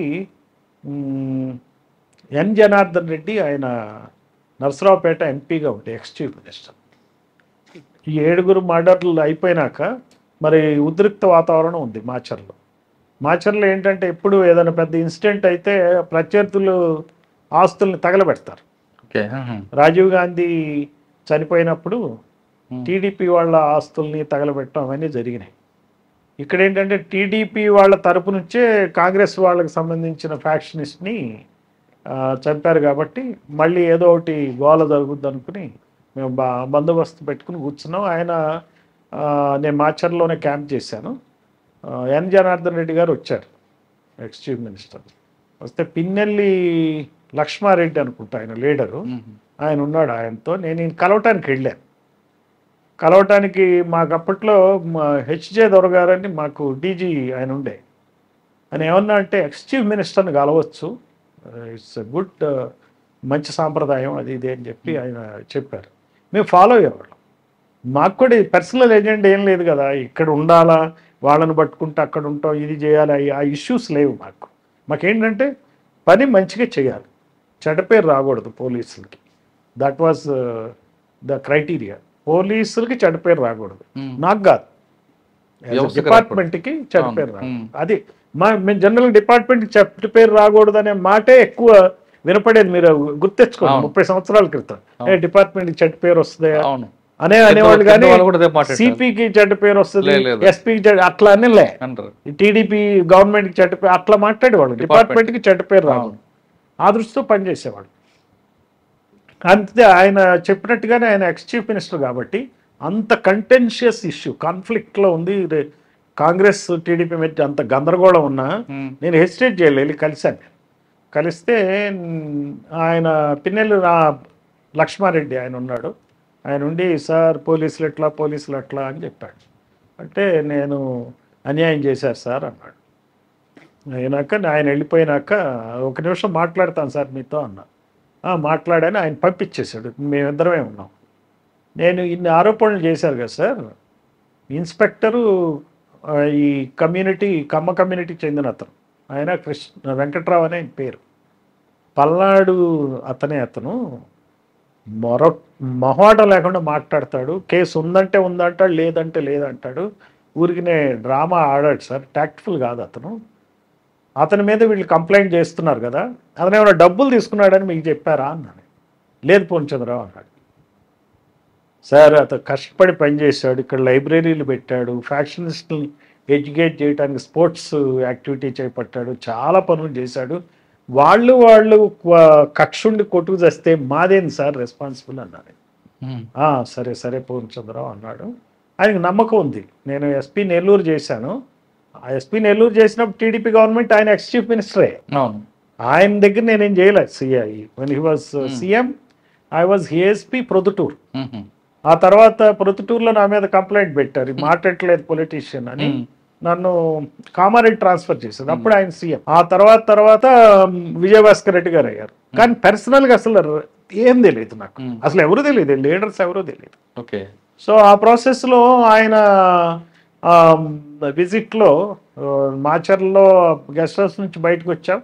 తర్వాత ఆయన బ్రహ్మారెడ్డి దొరికాడు, అరెస్ట్ చేసాం, మిగిలిన వాళ్ళు కూడా అరెస్ట్ చేసాం. ఆయన పేపర్ వాళ్ళకి చెప్పాడు. ఏం చెప్పాడంటే ఎస్పీ మీద మాకు కాన్ఫిడెన్స్ ఉంది, ఆయన ఖచ్చితంగా చర్య తీసుకుంటాడని నమ్మకం ఉంది అన్న. I was surprise. ఇట్లా కూడా చెప్తారా. అసలు అది ఇప్పుడు మేము కలిసే మా ఎస్పీలు ఇప్పుడు అపోజిషన్ లీడర్ని కలిసే పరిస్థితి లేదు. అపోజిషన్ లీడర్ కలిస్తే అంత మర్యాదగా అపోజిషన్ లీడర్ మాట్లాడే పరిస్థితి లేదు. ఒకవేళ మాట్లాడినా రాసే మీడియా లేదు. అది ఎన్నాళ్ళు ఉంటా కూడా తెలియదు. సో ఇది చాలా దారుణమైన పరిస్థితి. పోలీసుల్ని, అసలు పోలీసు వ్యవస్థని ఇండిపెండెంట్గా చూడాల్సిన లీడర్స్ కొలాబరేటర్స్గా చూస్తున్నారు, వాళ్ళతో పాటు చూస్తున్నారు. అది వ్యవస్థ మంచిది కాదు, వ్యవస్థకు మంచిది, డెమోక్రసీకి మంచిది కాదు. పోలీసులు వాళ్ళకి చైన్ ఆఫ్ కమాండ్ తప్పకూడదు. DGP is their boss. CM should choose the DGP, agreed, again based on merits. నా కులం ఉందని సీఎం డీజీగా చేయకూడదు. ఇంకా 2 వారాలే సర్వీస్ ఉన్న అతన్ని నా కులం కాబట్టి నేను 2 సంవత్సరాలు డీజీని చేస్తానంటే అది న్యాయం కాదు. అక్కడే మీ పోలీసింగ్ ఫెయిల్ అయిపోతుంది. మీ పోలీసింగ్ ఇప్పుడు మనం ఇన్ని గొప్పగా రామాయణం గురించి చెప్పుకుంటాం. రాముడు ఎందుకు ఆ భార్యని అడవులు పంపాడు, ప్రజావాక్యం అలా ఉంది కాబట్టి పంపానన్నాడు. మనం ఏం చేస్తున్నాం, ఈ లీడర్లు ఏం చేస్తాం, నా వాడినే చేసుకుంటా అంటాడు. ఒక ఇన్ఫర్మేషన్ కమిషనర్ కావాలనుకోండి, జనరల్గా ఐఏఎస్ వాడికి ఇవ్వాలా, ఐఎఫ్ఎస్ వాడికి ఇవ్వాలా, లేకపోతే ఐపీఎస్ వాడికి ఇవ్వాలా అని ఆలోచిస్తారు. ఇక్కడ ఇప్పుడు ఆలోచన అలా కాదు. మన రెడ్డి గవర్నమెంట్ ఉందనుకోండి, మన రెడ్డికి ఇవ్వాలా అని చూస్తాం. కమ్మ గవర్నమెంట్ ఉంటే కమ్మకి ఇవ్వాలా, వెలమ గవర్నమెంట్ ఉంటే వెలమకి ఇవ్వాలి. What is this nonsense? మీరు ఏ రకమైన మెసేజ్ ప్రజలకు ఇస్తున్నారు? సో ఈ రకమైన పాలన, మీరు అధికారుల్ని మీరు చంకలో పెట్టుకు తిరుగుదామంటే వాళ్ళే మీకు అన్యాయం చేస్తారు రేపొద్దున. మీరు ఇప్పుడు చంకలో పెట్టుకు తిరిగితే రేపొద్దున వచ్చిన ఆయన చంకలో దూరి మిమ్మల్ని తీసుకెళ్ళి లోపలేస్తారు. సో మెయింటైన్ సర్టన్ జరుగుతుంది అదే కదా సార్, జరుగుతుంది అదే కదా. ప్రిన్సిపల్స్ మెయింటైన్ చేయాలి. మీరు డీజీపీ కూడా సీఎంకి దూరంగా ఉండాలా, ఎంత దూరం ఉండాలో అంత దూరం ఉండాలా, సీఎం కూడా డీజీపీని అంత దూరంలోనే ఉంచాలి. There is a critical distance అంటారు. మిలాఖత్ అవ్వద్దు. ఐపీఎస్ అధికారులు మా పొలిటీషియన్స్తో మిలాఖత్ అయి పనిచేయటం ఏంటి? ఐఏఎస్ అధికారులు సీఎం మనసులో దూరి సీఎంకి ఏది ఇష్టమో ఆలోచించి ఆ రకంగా పనిచేయటం ఏంటి? చెప్పండి నాకు. నీకేం పని అది? నువ్వు అడ్వైస్ చేయి. సీఎం ఏదైనా చెప్తే ఇది కరెక్ట్గా sir as per the norms అని చెప్పు. అంతేగాని ఆయనకి రాజకీయంగా ఏం బెనిఫిట్ అవుద్ది, మళ్ళీ గెలవాలంటే ఆయన ఏమేం చేస్తే, ఎన్ని ఎకరాలు ఎక్కడ అమ్మి, ఏ రకమైన ధరణి పెడితేనో భూమాత పెడితేనో ఎలా డబ్బులు వస్తాయి, నువ్వు ఎలా ట్యాక్సులు వస్తాయి, నువ్వు ఎలా చేసుకోవచ్చు, ఈ సలహాల కోసం వీళ్ళుంది. అంటే వాళ్ళ మెప్పు కోసం చేస్తున్నారు కదండి ఇదంతా. వీళ్ళ లాభం కోసం, వాళ్ళ మెప్పు కోసం, రెండు లాభం కోసం వాళ్ళ మెప్పు పొందడం పరస్పరం. అదే ఈ లీడర్స్ కూడా వాళ్ళు ఆలోచించాల్సింది ఏంటంటే 5 సంవత్సరాలు మీరు సీఎంలుగా ఉంది, వ్యవస్థని భ్రష్టు పట్టించిపోతున్నారు. సో ఈ అన్యాయం అన్నమాట ఈ రోజున జరిగేది. మాకు ఆ రోజున జిల్లా ఎస్పీలుగా పనిచేసిన మేము లిమిట్స్లో ఉన్నాం. ఎప్పుడు మా బాస్ డీజీపీని దాటి ఎప్పుడు పోలే. Intelligence chief, DGP, law and order, patient, ముగ్గురు త్రిమూర్తుల్లాగా మెండి. ఏదైనా ఇన్సిడెంట్ జరగగానే టక్ టక్ టక్ అన్న ముగ్గురికి ఫోన్ లేదు. మళ్ళీ వాళ్ళు ఏదో instructions, that's we use to follow. మేము మినిస్టరు, ఒక ఎమ్మెల్యే, సీఎం దగ్గర ఎవరో ఒక పిఏ ఉంటే అతనితో మాట్లాడుకుని ఈ చెప్పుకోవడాలు ఈ లేవు. కానీ ఇప్పుడున్న పరిస్థితుల్లో ఫస్ట్ లోకల్ పొలిటీషియన్ వెళ్ళిపోతుంది, మీకు ఎగ్నిస్ట్గా జరుగుతుంది ఇది. మోస్ట్లీ మేబీ అంటే దీనికి కారణం ఎవరు? ఇలా దిగజార్చడానికి కారణం ఎవరు? సుపీరియరే కారణం. నేను అందుకే అంటున్నా, ఓటర్కి నాయకుడికి ఓటర్ డబ్బులు తీసుకుంటున్నా అంటే నాయకుడు తప్పు. అలాగే ప్రజలు అధికారులకి లంచాలు ఇస్తున్నారంటే అధికారి సుపీరియర్ కాబట్టి అధికారి తప్పు. ఐపీఎస్ అధికారులు, ఐఏఎస్ అధికారులు గారు ఇలా తయారయ్యారంటే వాళ్ళని బాస్ ఎవరైతే ఉన్నారో ఆ సీఎం తప్పు. మేం బాగా పోలీసింగ్ చేశామంటే ఆ రోజున 30 years back, if we worked well, it is because of the quality of the chief minister. I'm telling you. నేను గొప్పవాడిని అని చెప్పట్లా. ఆ రోజున చేయగలిగిన పరిస్థితి ఫ్రీ హ్యాండ్ మాకు ఇచ్చారు. ఇప్పుడు నార్వే యూత్ ఉంది, ఆ విషయంలో లేదా నువ్వు అరెస్ట్ చేయాలా లేకపోతే నేను షిఫ్ట్ చేస్తానంటే నేను షిఫ్ట్ అన్న అయ్యేవాడిని, లేకపోతే అరెస్ట్ అన్న చేసేవాడిని. అంటే తప్పెవరిది అయ్యి ఉండేది? చీఫ్ మినిస్టర్ చంద్రబాబు నాయుడు ఆయనది అయ్యి ఉండేది. అలానే బ్రహ్మారెడ్డిని నువ్వేమో ఎట్లా మా ఎమ్మెల్యే కొడుకు నువ్వు ఎట్లా అరెస్ట్ చేస్తావు, మా పార్టీ ఎమ్మెల్యే రిజైన్ చేస్తానంది, నాకు అనవసరమైన కాంప్లికేషన్స్ ఎందుకు చేస్తాను, చేయకు అని అంటే, నేను చేయకపోతే చేస్తే నేను అక్కడ ఉండను, చేయకపోతే వేస్ట్ నేను కదా. అందువల్ల chief minister he gave freedom. నేనంటాను అప్పుడు అధికారులు బాగా పనిచేశారంటే అధికారులు గొప్పవాళ్ళు అనుకోవద్దు, అప్పుడున్న రాజకీయ నాయకుడు గొప్ప. ఇప్పుడు అధికారులు తప్పు చేస్తే నాయకులు కరెక్ట్ అంటారు. అప్పుడు నాయకులు కరెక్ట్ గానే చేశారు, దే డిడ్ ఇంటర్ఫియర్. కాదు కదా, ఇప్పుడు నాయకులే తప్పే అంటున్నా. అప్పుడు నాయకులు మంచివాళ్ళు, ఇప్పుడు ఈ సేమ్ నాయకుడు. ఇప్పుడు ఈరోజు చంద్రబాబు నాయుడు ఫస్ట్ టర్మ్లో ఉన్నట్టు సెకండ్ టర్మ్లో ఉన్నట్టు కనుక థర్డ్ టర్మ్లో లేడు, ఫోర్త్ టర్మ్లో లేడు. మీకు డిఫరెన్స్ తెలిసిపోతుంది కదా. అంటే దానికి కారణం ఏమనుకోవచ్చండి? వాళ్లే కారణం. అంటే పరిస్థితికి అనుగుణంగా మార్పు వస్తుంది అనుకోవచ్చా? లేదు, వాళ్ళ ఉనికిని కాపాడడం కోసం చేస్తున్నారు. వాళ్ళ కోసమే జగన్మోహన్ రెడ్డి అయినా, చంద్రబాబు నాయుడు అయినా, కేసీఆర్ అయినా, రేవంత్ రెడ్డి అయినా, వాళ్ళ పరిపాలన, వాళ్లకు పవర్ని కంట్రోల్ చేసుకోవటానికి, వాళ్ళకున్న వర్గాలకు ఉన్న పవర్ని కంట్రోల్ చేసుకో, వాళ్ళ బెనిఫిట్ కోసమే వాళ్ళు అలా ఉంటున్నారు. న్యాయంగా ధర్మంగా ఏంటి ఇది, is there any case here or not అని అడిగితే CM, DGP says no case sir అంటే okay, that should be the way, no discussion. అంతే. మరి కేసు లేదు, ఈ డీజీపీ మనకి చేయడయా, మార్చేసి ఇంకో ఆయన పెట్టుకుందాం, ఏం చెప్తే అది చేస్తాడంటే నువ్వు ఇక ఏం చేస్తాడు? ఆ డీజీపీ వచ్చిన డీజీపీ ఈయన కావాల్సినట్టు చేస్తాడు. ఆయన లేదు ఆయన చేయట్లేదు అనుకో, ఇతను తప్పించేసి పేపర్లో 2-3 ఐటమ్స్ ఏదో ఒకటి తయారు చేసి రాడు, ఆఫీస్కి రాడు, కదలలేడు, నుంచోలేడు, కూర్చోలేడు అని 4 ఐటెంలు రాయించేసి పలానా ఊరు ఆయన రాష్ట్రం పలానా అతను కలిశాడని చెప్పి ఏదో అదే నీకు పెట్టి ఏది మెల్లిగా వాడిని తప్పించేసి ఇంకొక అతను తీసుకొస్తాడు. సార్ గుంటూరు తర్వాత ఎక్కడికి వచ్చారు? ప్రమోషన్ వచ్చి ఉంటుంది మీకు డిఐజీ.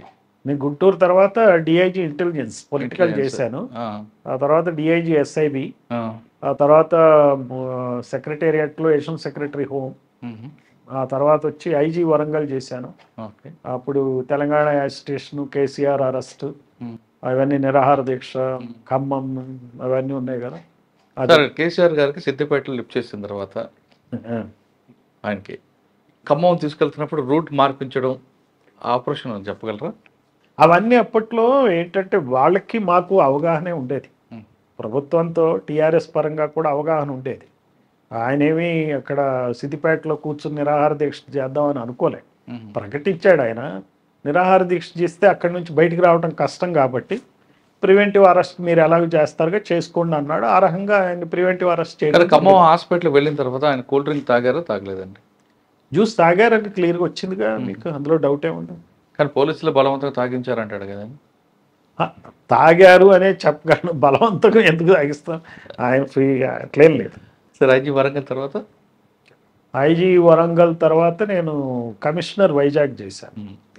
సార్ కమిషనర్ వైజాగ్ వెళ్ళేసరికి మీకు మెయిన్ ఛాలెంజ్ ఏమొచ్చింది? మీరు ఎక్కువగా కమ్యూనిటీ పోలీసింగ్ ప్రయారిటీ ఇవ్వడం, స్టూడెంట్స్ ఇన్వాల్వ్ చేయడం, యూనివర్సిటీకి వెళ్ళి క్లాసులు చెప్పడం, బీచ్ రోడ్లో మంచి విజిల్ వేస్తూ ఒక మామూలుగా ఇప్పుడు బీచ్లో చాలామంది మునిగి చనిపోయేవాళ్ళు. సో మీరు కుర్రాళ్ళు ఇంత కుర్రాళ్ళు అని కుర్రాళ్ళు వాళ్ళకి ఎక్స్ప్లెయిన్ చేసి మీరు అలా ఒక బలి కావద్దు పాడారట కదా. అదే అదే పాట ఒకసారి విజిల్తో పాడారట. విజిల్ కాదు, విజిలే కాదు. కానీ ఎక్కువ యూనివర్సిటీలో క్లాసులు తీసుకున్నారట కదా. మేము అప్పుడు ఏం చేసేదంటే క్రైమ్ కంట్రోల్కి సీసీటీవీ సిస్టమ్ మొదలు పెట్టాము. దట్ వాస్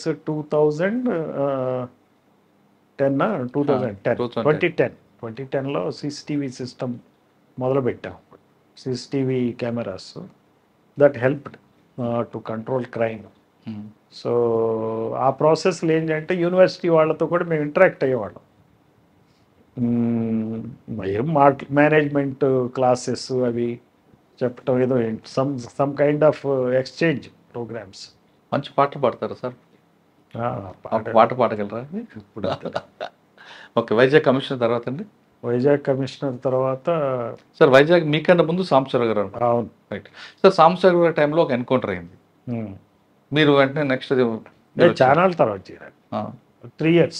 అవును, కానీ మీ మీద కూడా ఒక ప్రెజర్ ఉందండి, మీ దగ్గర కూడా మీ టైంలో ఒక కిడ్నాప్ జరగడం ఇదే జరుగుతుందని చాలా మంది ఎక్స్పెక్ట్ చేశారు. ఏం లేదు, ఒక రియల్ ఎస్టేట్ వ్యాపారం కిడ్నాప్ చేస్తారు. లేదు లేదు, ఏం లేదు, ఏం లేదు. యాక్చువల్గా ఏం లేదు. మీకు అక్కడ ఛాలెంజ్ ఏమొచ్చిందంటే వైజాగ్లో ఇవి ఉండే ఫిషర్మెన్ విలేజెస్ ఉండే, ఎన్టీపీసీది ఒకటి వాళ్ళు వదులుతారు కదా ఎఫ్లుయెంట్స్, దాన్ని వాళ్ళు అబ్స్ట్రక్ట్ చేశారు. అది అబ్స్ట్రక్ట్ చేసి ఆపేస్తే ఇక్కడ ప్లాంట్ ఆగిపోతే పవర్ సప్లై పోద్ది. అప్పుడు వాళ్ళతో మాట్లాడి విలేజెస్తో దాన్ని వీ సార్టెడ్ ఇట్ అవుట్. వాళ్ళు మొత్తం బంద్ చేశారు. Enter out fishermen villages enter అవడం చాలా కష్టం. సో వైలెన్స్ లేకుండానే సార్ట్ అవుట్ చేశారు. వైజాగ్ తర్వాత ఐజీ లా అండ్ ఆర్డర్ వచ్చాను. ఆ తర్వాత ఆర్టీసీ ఎండి అయినాక మళ్ళీ రిక్రూట్మెంట్ బోర్డ్ తెలంగాణ వచ్చింది, రిక్రూట్మెంట్ బోర్డ్ చైర్మన్ అయ్యాం. అప్పుడు 10,000 మందిని రిక్రూట్ చేశాను. ఆ తర్వాత ఏసీబీ డీజీ అయ్యాను. రిటైర్ అయ్యే వరకు ఏసీబీ డీజీగానే ఉన్నాను. సార్ ఏసీబీలో మీకు బాగా గుర్తుండిపోయిన కేసు అంటే ఈ తరహా క్రైమ్ కూడా ఈఎస్ఐ ఇది ఉంది కదా, ఈఎస్ఐ స్కామ్, అది మంచి కేసు అది. ఎందుకంటే చాలా వరకు మీకు ఇందాక మీరు అన్నారే పోలీసుల కరప్షన్ తెలియదు, బాగా బయటకు వచ్చేస్తుంది, వేరే వాళ్ళకి తెలియదు అంటే ఇది అట్లాంటిదే. ఈఎస్ఐ చాలా కరప్షన్. ఈ పర్చేజెస్లో చాలా అవకతవకలు చేస్తారండి. కొటేషన్స్ తీసుకోరు, అసలు కొటేషన్స్ తీసుకోకుండానే టెండర్ లేకుండానే పర్చేజెస్ చేస్తారు, ఎవరు పట్టించుకోరు, ఎవరికి తెలియదు. ఈవెన్ అక్కడ ఉన్న మీడియా వాళ్ళు వాళ్ళు కూడా దాన్ని బయట పెట్టరు. అందరూ ఒక రింగ్ ఫామ్ అవుతారు. అయితే అది ఎట్లనో ఒక కంప్లైంట్ వచ్చింది. అది కంప్లైంట్ గవర్నమెంట్ నుంచి వచ్చింది. గవర్నమెంట్ నుంచి వస్తే వెరిఫై చేస్తే then it founds be correct. then we booked them. That's a good case. We booked the HOD, deputy HOD. ఆ టైంలో ఏమైందంటే ఒక ఆమె she belongs to Velama community from Telangana, ఒక ఆమె ఏమో ఈ some ST community from Kadapa. నేను అప్పుడు గవర్నమెంట్లో కూడా మాట్లాడితే వాళ్ళు they wanted case to be done as per facts. నేను అందుకే అంటున్నా, చీఫ్ మినిస్టర్ ఇంపార్టెంట్ అనేది ఏంటంటే ఆయన ముందు చట్టానికి లోబడి ఉండాలి. అప్పుడు అధికారులు కూడా చట్టానికి లోబడి పనిచేస్తారు. పొలిటికల్ విల్ అనేది ఇంపార్టెంట్. అప్పుడు కేసీఆర్ ఎవరికి నేను బ్రీఫ్ చేయడానికి కుదరదు ఈ కేసు, బయట ఎవరికి వెళ్ళటానికి. మా మినిస్టర్ ఆయనే. నేను I rang up and told him, ఇట్లుంది సార్, పలానా వాళ్ళు వీళ్ళు ఎలా వెళ్ళమని, you go as per facts అన్నాడు ఆయన. అంటే we have arrested them. Lot of pressure unde, otherwise not political, but we went ahead with the case. అట్లనే హైకోర్టు నుంచి that was most satisfying cases. Ranganath Mishra, మన Ramesh Ranganathan was the acting CJI, నాకు గుర్తు, acting chief justice of high court. వాళ్ళ దగ్గర అక్కడి నుంచి ఒక లెటర్ మాకు రిఫర్ అయింది ఒక జడ్జి మీద. సో ఎంక్వైరీ చేయమంటే చేసినాక అది మన దగ్గర కొన్ని విషయాల్లో ఒక్కొక్క చోట మనకి చాలా ఆనందం కలుగుద్ది అనమాట, ఇన్స్పైర్ అవుతాం. Most inspiring thing was my meeting with high court CG, ఆయన రమేష్ రంగనాథన్. వాళ్ళకు డిసిప్లినరీ కమిటీ ఉంటుంది, 4-5 జడ్జిలు ఉంటారు. వాళ్ళందరూ కూడా చాలా చాలా ఆనెస్ట్ అండ్ ఇంటిగ్రిటీ ఉన్న జడ్జెస్. నాకు తెలియదు, అసలు ఎవరు తెలియదు. సో ఈ రిపోర్ట్, ఎంక్వైరీ చేసిన రిపోర్ట్ వస్తే మీరు ఒకసారి రండి అన్నారు. నేను వెళ్ళి రిపోర్టు నేను చెప్పాను, ఇట్లుంది సార్, నా ఫ్యాక్ట్సే చెప్పాను. నాకేం భయం, అతను చేసింది డిస్ప్రపోర్షనేట్ అసెట్స్ ఉన్నాయంటే కాదని చెప్పాల్సిన అవసరం నాకేం లేదు, ఉంది. అందులో హైయెస్ట్ అథారిటీ నన్ను అడిగితే మీ ఇందాకన్నామే truth, I have to tell truth చెప్పాను. I know it's a problem అని, చాలా ప్రాబ్లమ్స్ వస్తాయి వాటికి. అంటే మరి మీరేంటి చేయమంటారు? మీరు ఆప్షన్స్ ఉన్నాయి, డిపార్ట్మెంటల్ యాక్షన్ లేకపోతే పీసీ యాక్ట్ కింద క్రిమినల్ కేసు రిజిస్టర్ చేసి అరెస్ట్ చేయటం. 2 ఆప్షన్స్ ఇచ్చాను, మీరు it's up to you, please let me know అంటే. మీరేం చేస్తారు ఇట్లాంటి కేసుల్లో గవర్నమెంట్ ఎంప్లాయీస్ అన్నారు. నేనైతే డిస్ప్రపోర్షనేట్ కేసు రిజిస్టర్ చేసి సెట్ చేస్తాం సార్, అరెస్ట్ చేస్తామని చెప్పాను. మరి మీరు ఈయనెందుకు స్పేర్ చేస్తారు, ఈయన అదే చేయండి. I was surprise. నేను కూడా మాట్లాడేటప్పుడు నేను ఇది చేస్తానని చెప్పకూడదు. మీరు అడ్వైస్ ఇందాక అన్నారు, ఇప్పుడు ఇదే పొజిషన్లో చీఫ్ మినిస్టర్ ఉంటాడు. I have to tell clearly, see these are 2 options. What you will do in case of your employees అని సీఎం అడిగితే, I will book a case and register sir, arrest sir అని నేను చెప్పాలి. అట్లా కాకుండా ఆయన మనసులో దూరి ఏమన్నా అనుకుంటాడు, ఏమన్నా నువ్వు చేస్తే అది నీ తప్పు. ఆయన కూడా ఇలా చెప్పాలని ఆశించడం అతను తప్పు. సో వీళ్ళు నేను చెప్తే వాళ్ళు, then I told him there is some health problem. So ఎందుకు చెప్పానంటే రేపు ఏదన్నా అయింది అనుకుంటారే, you don't know how to handle అంటారు. కాబట్టి మళ్ళీ ఎవరో ఒక ఆయన జడ్జి చనిపోయాడు మహారాష్ట్రలో కేసులో సంబంధించి, అప్పుడే అది సెన్సిటివ్ ఉంది. సో ఇప్పుడు ఈయనకి ఏమైనా హెల్త్ ప్రాబ్లం వస్తే మళ్ళీ మనకు ప్రాబ్లం కదా అని I told, see this is the thing problem అంటే, no. So you do as you do in any case of any other accuse. మీరు ఉంటే ఏం చేస్తారు, హాస్పిటల్కి పంపుతారు, ట్రీట్మెంట్, అంతే కదా, మీరు చేయండి, మీ పని మీరు చేయండి అన్న.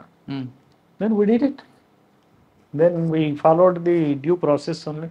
ఎవరు క్రిటిసైజ్ చేయాలి, ఎవరు అడ్డం రాలే, ఏం కావాలా, అరెస్ట్ చేసాం, పంపించేసాం. Before that I informed CM, sir this is the thing, ఇట్లుంది కేసు, నాకు ఇలా చెప్పారు, ఎంక్వైరీ చేశాము, ఇలా ఉంది, ఓకే ఇట్ ఈస్ వాళ్ళు జడ్జెస్ విషయంలో పర్మిషన్ జడ్జెస్సే ఇవ్వాలి, హైకోర్టు చీఫ్ జస్టిసే ఇవ్వాలి. సో అందువలన when I told that I said you do that is the process కదా. నో బడీ అబ్జెక్టెడ్ మీ. ఇప్పుడు మీకు ఇందాక నేను ఏమంటున్నానంటే నా process, I follow the process. ఇందులో నాకు డిఫిడెంట్గా నేను ఆలోచించాల్సిందే. సింపుల్గానే బిహేవ్ చేశాను, సింపుల్గానే ఎంక్వైరీ చేశాం, మామూలు ఉన్నది ఉన్నట్టు చెప్పాం, అక్కడ చెప్పి ఇక్కడ చెప్పి ఎగ్జిక్యూట్ చేశాం. మా వాళ్ళకి కూడా అదే మాదిరిగా ఇన్స్ట్రక్షన్స్ ఇచ్చాం. వాళ్ళు కూడా దాన్ని అలానే ఇంప్లిమెంట్. ఏదో హెల్త్ అన్నారు, మంచిదే డాక్టర్ ఉండే, let him be in hospital, no issue.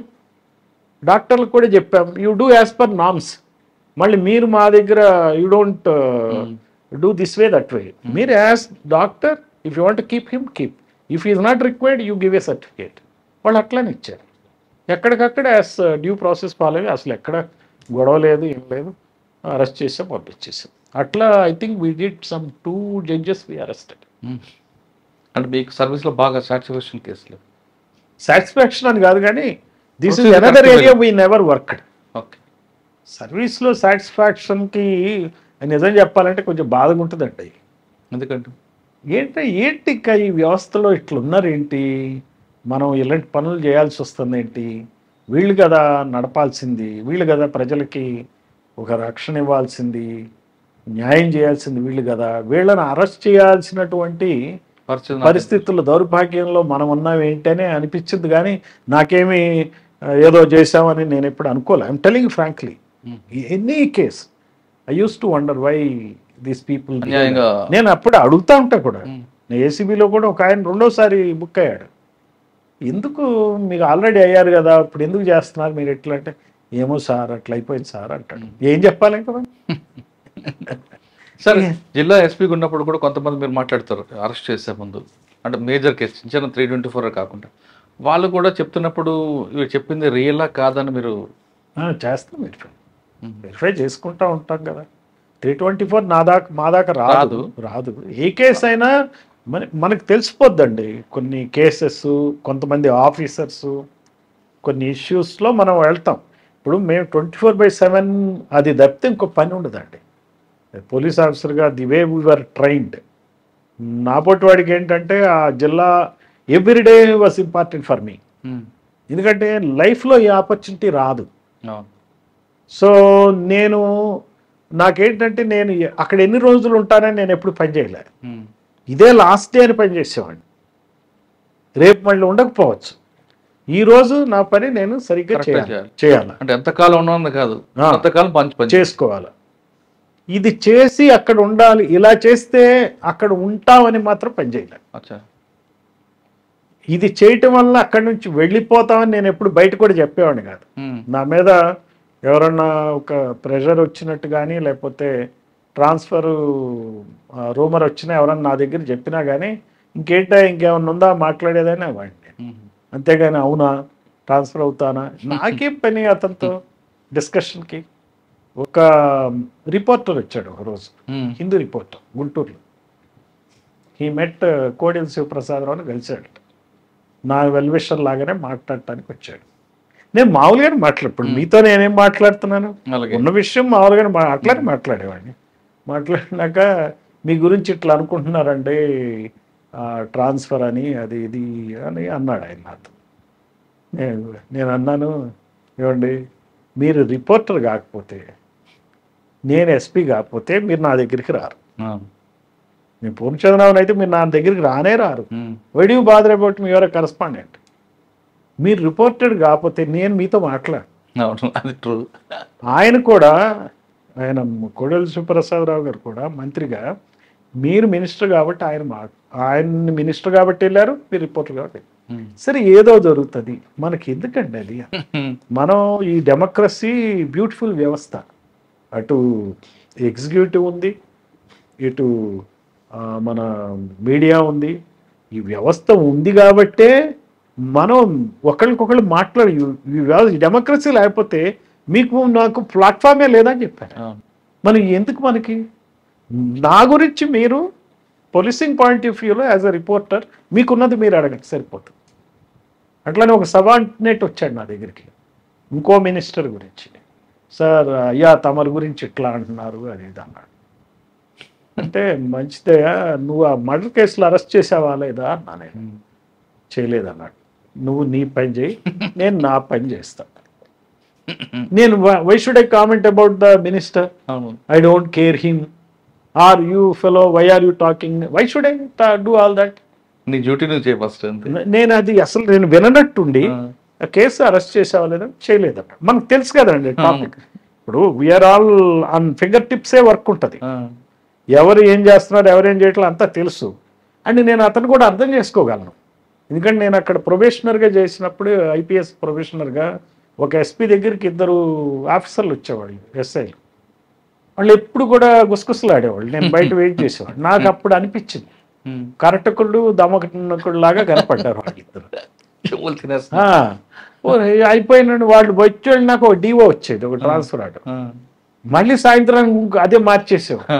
నాకు అర్థమైపోయింది వీళ్ళు లాభం లేదు, వీళ్ళకి మనం మాట విన్నామంటే కొంపలు ముంచుతారు అని. నా పొజిషన్ నాది SP position, SI position SI, reporter position reporter. నేను మిక్సప్ అయితే చేయను, ఆ లైన్ దాటకూడదండి. నాకు అనవసరం. మీరు నన్ను గౌరవిస్తారా అండి? నేను పలానా కాకపోతే నేను మిమ్మల్ని గౌరవిస్తే ఏం సంబంధం? రోడ్డు మీద చాలా మంది ఉన్నారు. అందువల్ల I know my limitations. So నేను అట్లా చేశాను. వైజాగ్లో ఇట్లానే ఒకసారి ఒక పేపర్లో ఇట్లానే అటు ఇటు రాశారు, ఒక డిఫమేషన్ నోటీస్ ఇచ్చారు. ఆయన వచ్చాడు నా దగ్గర, అంటే చెప్పాడు నాకు, ఏంటి సార్ మాకు ఇంతకుముందు ఆఫీసర్లు ఉండే ఎంటర్టైన్ చేసేవాళ్ళు అది ఇది అంటే, నేను దానికి రెస్పాండ్ కావాలి, నాకు తెలుసు. నేను అన్నది ఏమోనండి నాకు తెలీదు, మీరు because you head A wing media, నేను ఎక్కడున్నా, మనం అంతవరకే రిలేషన్షిప్. మీరు ఏదైనా ఉంటే నాకు చెప్పండి, నేను మీకు చెప్తా, వీ విల్ డూ ఇట్. అంతేగాని ఇట్లా మనం దీన్ని పట్టుకుని ఎక్స్టెండ్ చేసుకుని వాళ్ళు పోతూ ఉంటే ప్రజలకి ఏం ఉపయోగపడమని చెప్పాను. క్లోజ్, బట్ రిలేషన్షిప్ దెబ్బతినలే. నేను చెప్పినాక ఎప్పుడు కూడా నాకు వాళ్ళ నుంచి నష్టం జరగలే, నేను వాళ్ళకి ఏం చేయలే. ఇంతవరకే క్లోజ్ చేశాను నేను matter. They never went beyond this thing. ఓహో ఇతను ఎట్లాంటి వాళ్ళని వాళ్ళు నన్ను వదిలేశారు, వాళ్ళు ఏదో ప్రయత్నం చేశారులే అని నేను వదిలేశాను అంతే.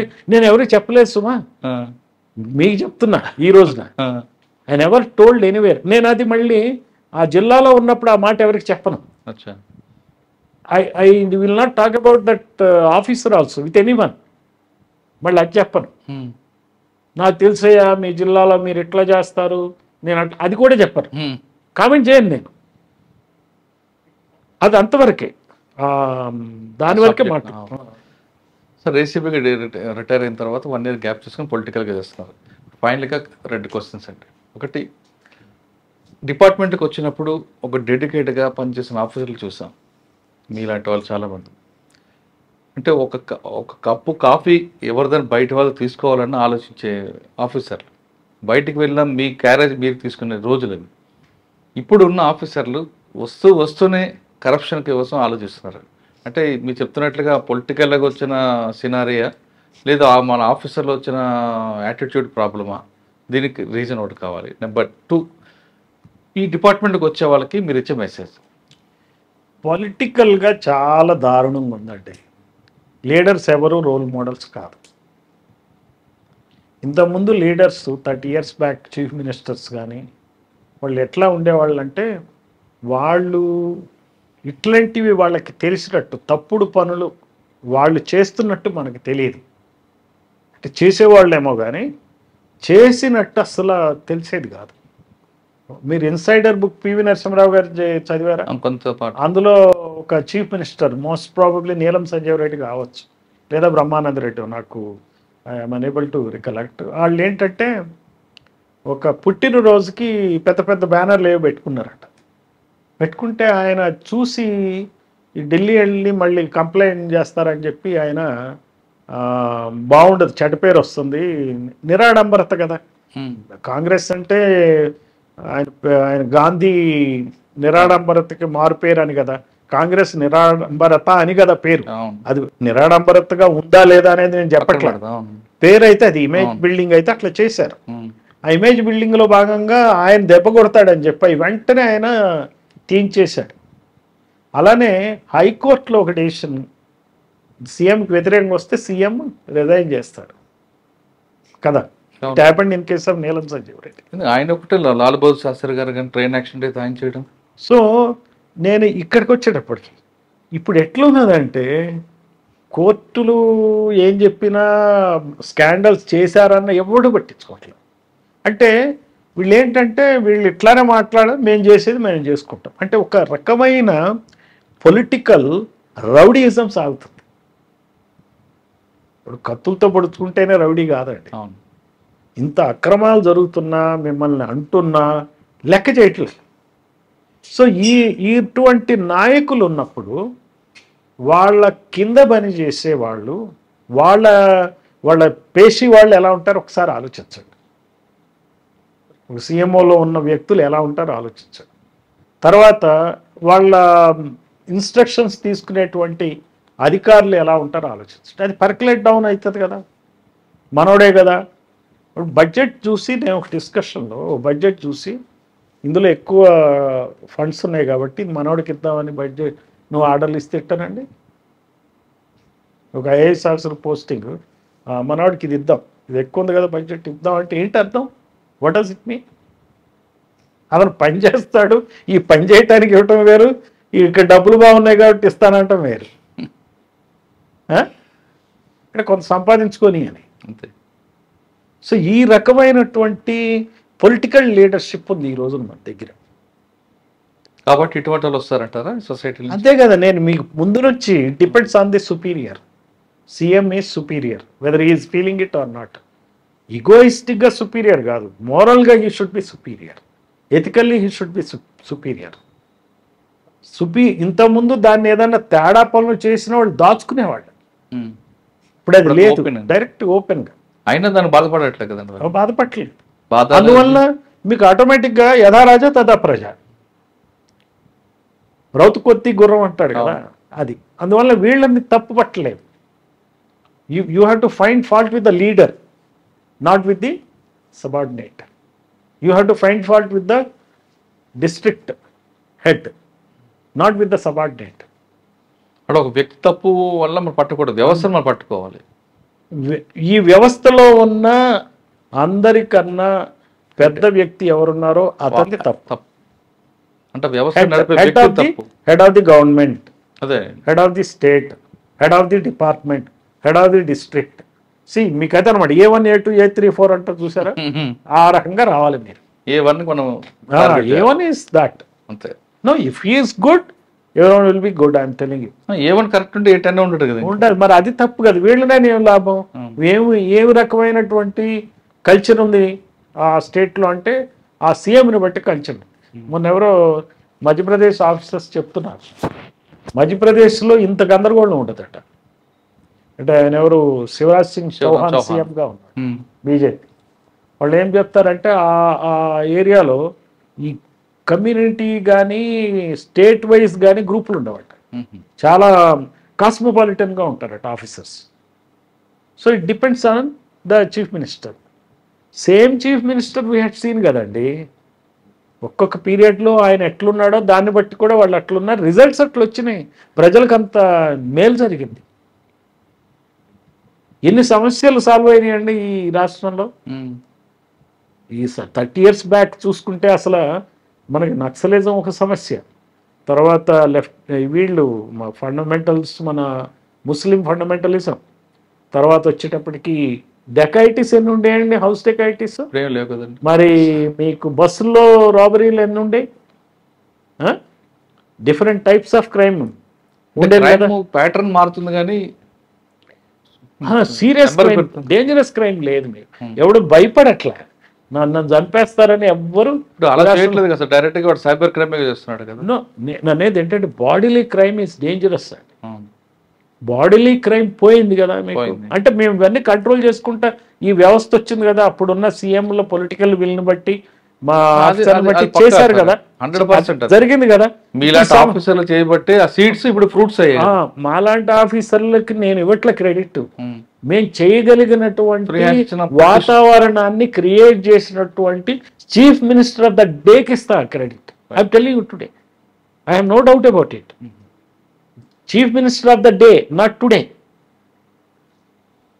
ఆయన పొలిటికల్ విల్ని బట్టి, ఆయన పనితీరుని బట్టి, ఆ రోజున ఉన్నటువంటి చీఫ్ సెక్రటరీ, డీజీపీ చేసిన పనులను బట్టి, మేము అందులో పార్ట్ కాబట్టి మేము కొంత కంట్రిబ్యూట్ చేయగలిగినటువంటి వాతావరణం మాకు దొరికింది, మేము చేశాం.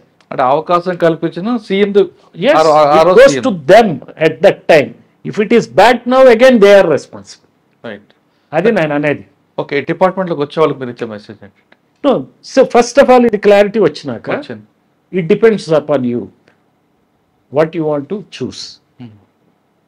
One thing I can tell that this is a great service. Indian Police Service anedi na lekkalo it's a very great service. You are a very powerful man in a state. You are just 150 and you are like a minister without portfolio till your retirement, even if you don't get a good post. You have certain facilities, certain recognition, certain powers. Sometimes you may get a good post, sometimes you may not get a good post. But still you are powerful. Not only an IPS officer, or DSP, director to DSP, even a sub-inspector, even an inspector. మీరు చాలా powerful. మీరు ప్రజలకి ముందు మీకు మీరుగా decide చేసుకోండి. వీళ్ళ సిస్టంలో థర్డ్ రేట్ లీడర్స్ ఉన్నప్పటికీ కూడా, సుపీరియర్స్ థర్డ్ రేట్ ఉన్నప్పటికీ కూడా మీరు ఎలా ఉండాలనేది. మీ పిల్లవాడు ఎలా అయితే మంచిగా ఎలాగైతే వాడు చదువుకుని పైకి రావాలని అనుకుంటారు, చుట్టూ నార్కోటిక్స్, డ్రగ్స్, తాగుడు ఇన్ని ఉన్నాగా నా పిల్లోడు తాగకూడదు, నా పిల్లోడు స్మోక్ చేయకూడదు, నా పిల్లోడు బాగా చదువుకోవాలని ఎలాగైతే నువ్వు అనుకుంటావో, నీ గురించి కూడా నువ్వు వాళ్ళని సిస్టమ్ని బ్లేమ్ చేయకుండా నీ వరకు నువ్వు సరిగ్గా ఉండటానికి ప్రయత్నించు. అది నేను చెప్తాను. ఇది బ్రహ్మాండమైన సర్వీస్, అందులో డౌట్ లేదు. First your security is guaranteed. ఎందుకంటే నీకున్నంత సెక్యూరిటీ, అంటే సెక్యూరిటీ అని గన్మెన్ అని కాదు, జాబ్ సెక్యూరిటీ కానీ ప్రజల్లో కానీ గుర్తింపు కానీ నీకున్నది చాలామందికి లేదు. ఎమ్మెల్యేలకు కూడా కావాలంటే వాళ్ళు కొనుక్కోవాలా, కోట్లు ఇస్తే కొనుక్కుంటే ఎమ్మెల్యేకి వస్తుంది. మంత్రి అవ్వాలన్నా కోట్లు ఇచ్చి, రాజ్యసభ ఎంపీ అవ్వాలన్నా కోట్లు ఇచ్చి కొనుక్కోవాలా. ఇదేమీ లేకుండా నీకు ఒక ఎగ్జామ్ రాయడం ద్వారా నీకు అంత పవర్ వస్తుంది. కాబట్టి దీన్ని పవిత్రంగా చూసుకుని నువ్వు ఎంత వీలైతే అంత కంట్రిబ్యూట్ చేయి. And you function like guerrilla in the system. ఆగు, వెనక్కి తగ్గు. దుర్మార్గుడైన పాలకుడు ఉంటే ఆగు, వెనక్కి తగ్గు, పక్కకు తప్పుకో. నీ టైం కోసం వెయిట్ చేయి. ఇంప్రూవ్ అయినప్పుడు చేయి. నీకు ఆపర్చునిటీ దొరికినప్పుడల్లా పని చేసుకోండి. You be a guerrilla. ఒక గెరిల్లా యుద్ధం ఎట్లా చేస్తావో అట్లానే నువ్వు సిస్టంలో ఉంటూ ఒక గెరిల్లా యుద్ధం చేస్తావు. ఇందులో తుపాకులు ఏమి లేవు. పద్ధతిగా పని చేసుకుంటూ ప్రతి ప్రాబ్లంకి నీకు సొల్యూషన్ దొరుకుతుంది లేదని అనుకోవద్దు. రకరకాల మెథడ్స్లో నువ్వు సాల్వ్ చేయొచ్చు. సైబర్ క్రైమ్కి వెళ్ళామని బాధపడక్కర్లేదు, లా అండ్ ఆర్డర్ రాలేదని అనుకోక్కర్లేదు. సైబర్ క్రైమ్ ద్వారా కూడా you will be able to control, you will be able to learn many things, you will be able to serve people. అందువల్ల చాలా స్కోప్ ఉన్నది. ఇది ఈ డిజార్టన్ కావద్దు. ఇందాక చెప్పిందల్లా, నేను చెప్పిందల్లా ఒక ఆస్పెక్ట్. బట్ ఇది సెల్ఫ్ ఏంటి అనేది, ఇప్పుడు మనకి స్పిరిచువాలిటీ లాగా నిన్ను నువ్వు తెలుసుకో. నిన్ను నువ్వు తెలుసుకుని you connect yourself to God అంటాడు కదా స్పిరిచువాలిటీలో. You connect yourself to work. నిన్ను నువ్వు తెలుసుకో. వాట్ ఆర్ యువర్ క్యాపబిలిటీస్, నీ స్కిల్స్ ఏంటి, నీకున్నటువంటి ఏంటి, నీ కోరికలు ఏంటి, వీక్నెస్లు ఏంటి, నిన్ను నువ్వు అంచనా వేసుకుని నిన్ను నువ్వు ఇంప్రూవ్ చేసుకో. నువ్వు ఖచ్చితంగా ఈ ప్రజలకు కావాలి. ఇది democracy is a great thing, UPSC is a great thing, you got in to a great service. So అందువల్ల ఈ సర్వీస్ని సార్థకతను చేసుకునే బాధ్యత నీలోనే ఉంది. వాళ్ళందరూ బాగుంటే నేను చేస్తాను అనేటువంటి డిపెండెంట్ నేచర్తో వద్దు. అది వాళ్ళది. నువ్వు యువర్ అ లీడర్ అంటూ యువర్ సెల్ఫ్. అక్కడ వాటర్ని నేను లీడర్ చేయలేను. ఇందాక ఎగ్జాంపుల్కి దీనికి కానిస్టేబుల్ నేను లీడర్ చేయలేను. But IPS officer I have to make him a leader. You have to treat him as a leader. CM is a bigger leader, but you are also leader. So నీ నీ agenda ఏంటి నువ్వు fix చేసుకో. ఈ system నీకు ఏది కావాలో అది ఇస్తుంది, నీ ఎజెండాను బట్టి నీకు ఇస్తుంది. మంచి అయితే మంచి ఇస్తుంది, చెడ్డ అయితే చెడ్డ ఇస్తుంది. ప్రజలకు సేవ చేయాలంటే the best platform police department అంటున్నారు పూర్ణచంద్ర గారు.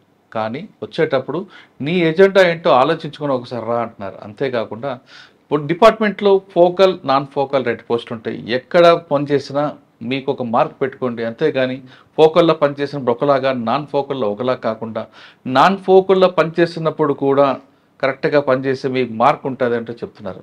ఆయన ఒక మంచి మాట చెప్పారు. సిస్టంలో అక్కడ ఎవరో ఏదో చేస్తారని మనం కాకుండా నీ ఎజెండాను ముందు చూసుకొని ఒక మంచి రోజు వచ్చినప్పుడు వెయిట్ చేయి, మంచి రోజు కోసం పనిచేయి, చెడు రోజు వచ్చిన పక్క తప్పుకో. అంతేగాని అక్కడితో నీరసించిపోకుండా వెనక్కి తగ్గకు. నీ రూల్స్, నీ విలువలు, నీ నిజాయితీ పక్కా ఉంటే ప్రజలు నీకు ఎప్పటికీ మర్చిపోతారంటూ పూర్ణచంద్ర గారు చెప్తున్నారు. బహుశా ఆయన అటువంటి సిస్టమ్ ఫాలో కాబట్టి ఆయన డిపార్ట్మెంట్లోకి వచ్చినప్పుడు ఎంత క్లీన్గా వచ్చారో అంతే క్లీన్గా బయటకు వచ్చారు పూర్ణచంద్ర గారు. ఇది పూర్ణచంద్ర గారితో ఎక్స్క్లూజివ్. వచ్చే వారం మరో గెస్ట్తో మళ్ళీ కలుద్దాం. అంతవరకు నమస్తే. Thank you sir. Thank you very much. Me goal కూడా రీచ్ అవ్వాలని కోరుకుందాం. నమస్కారం.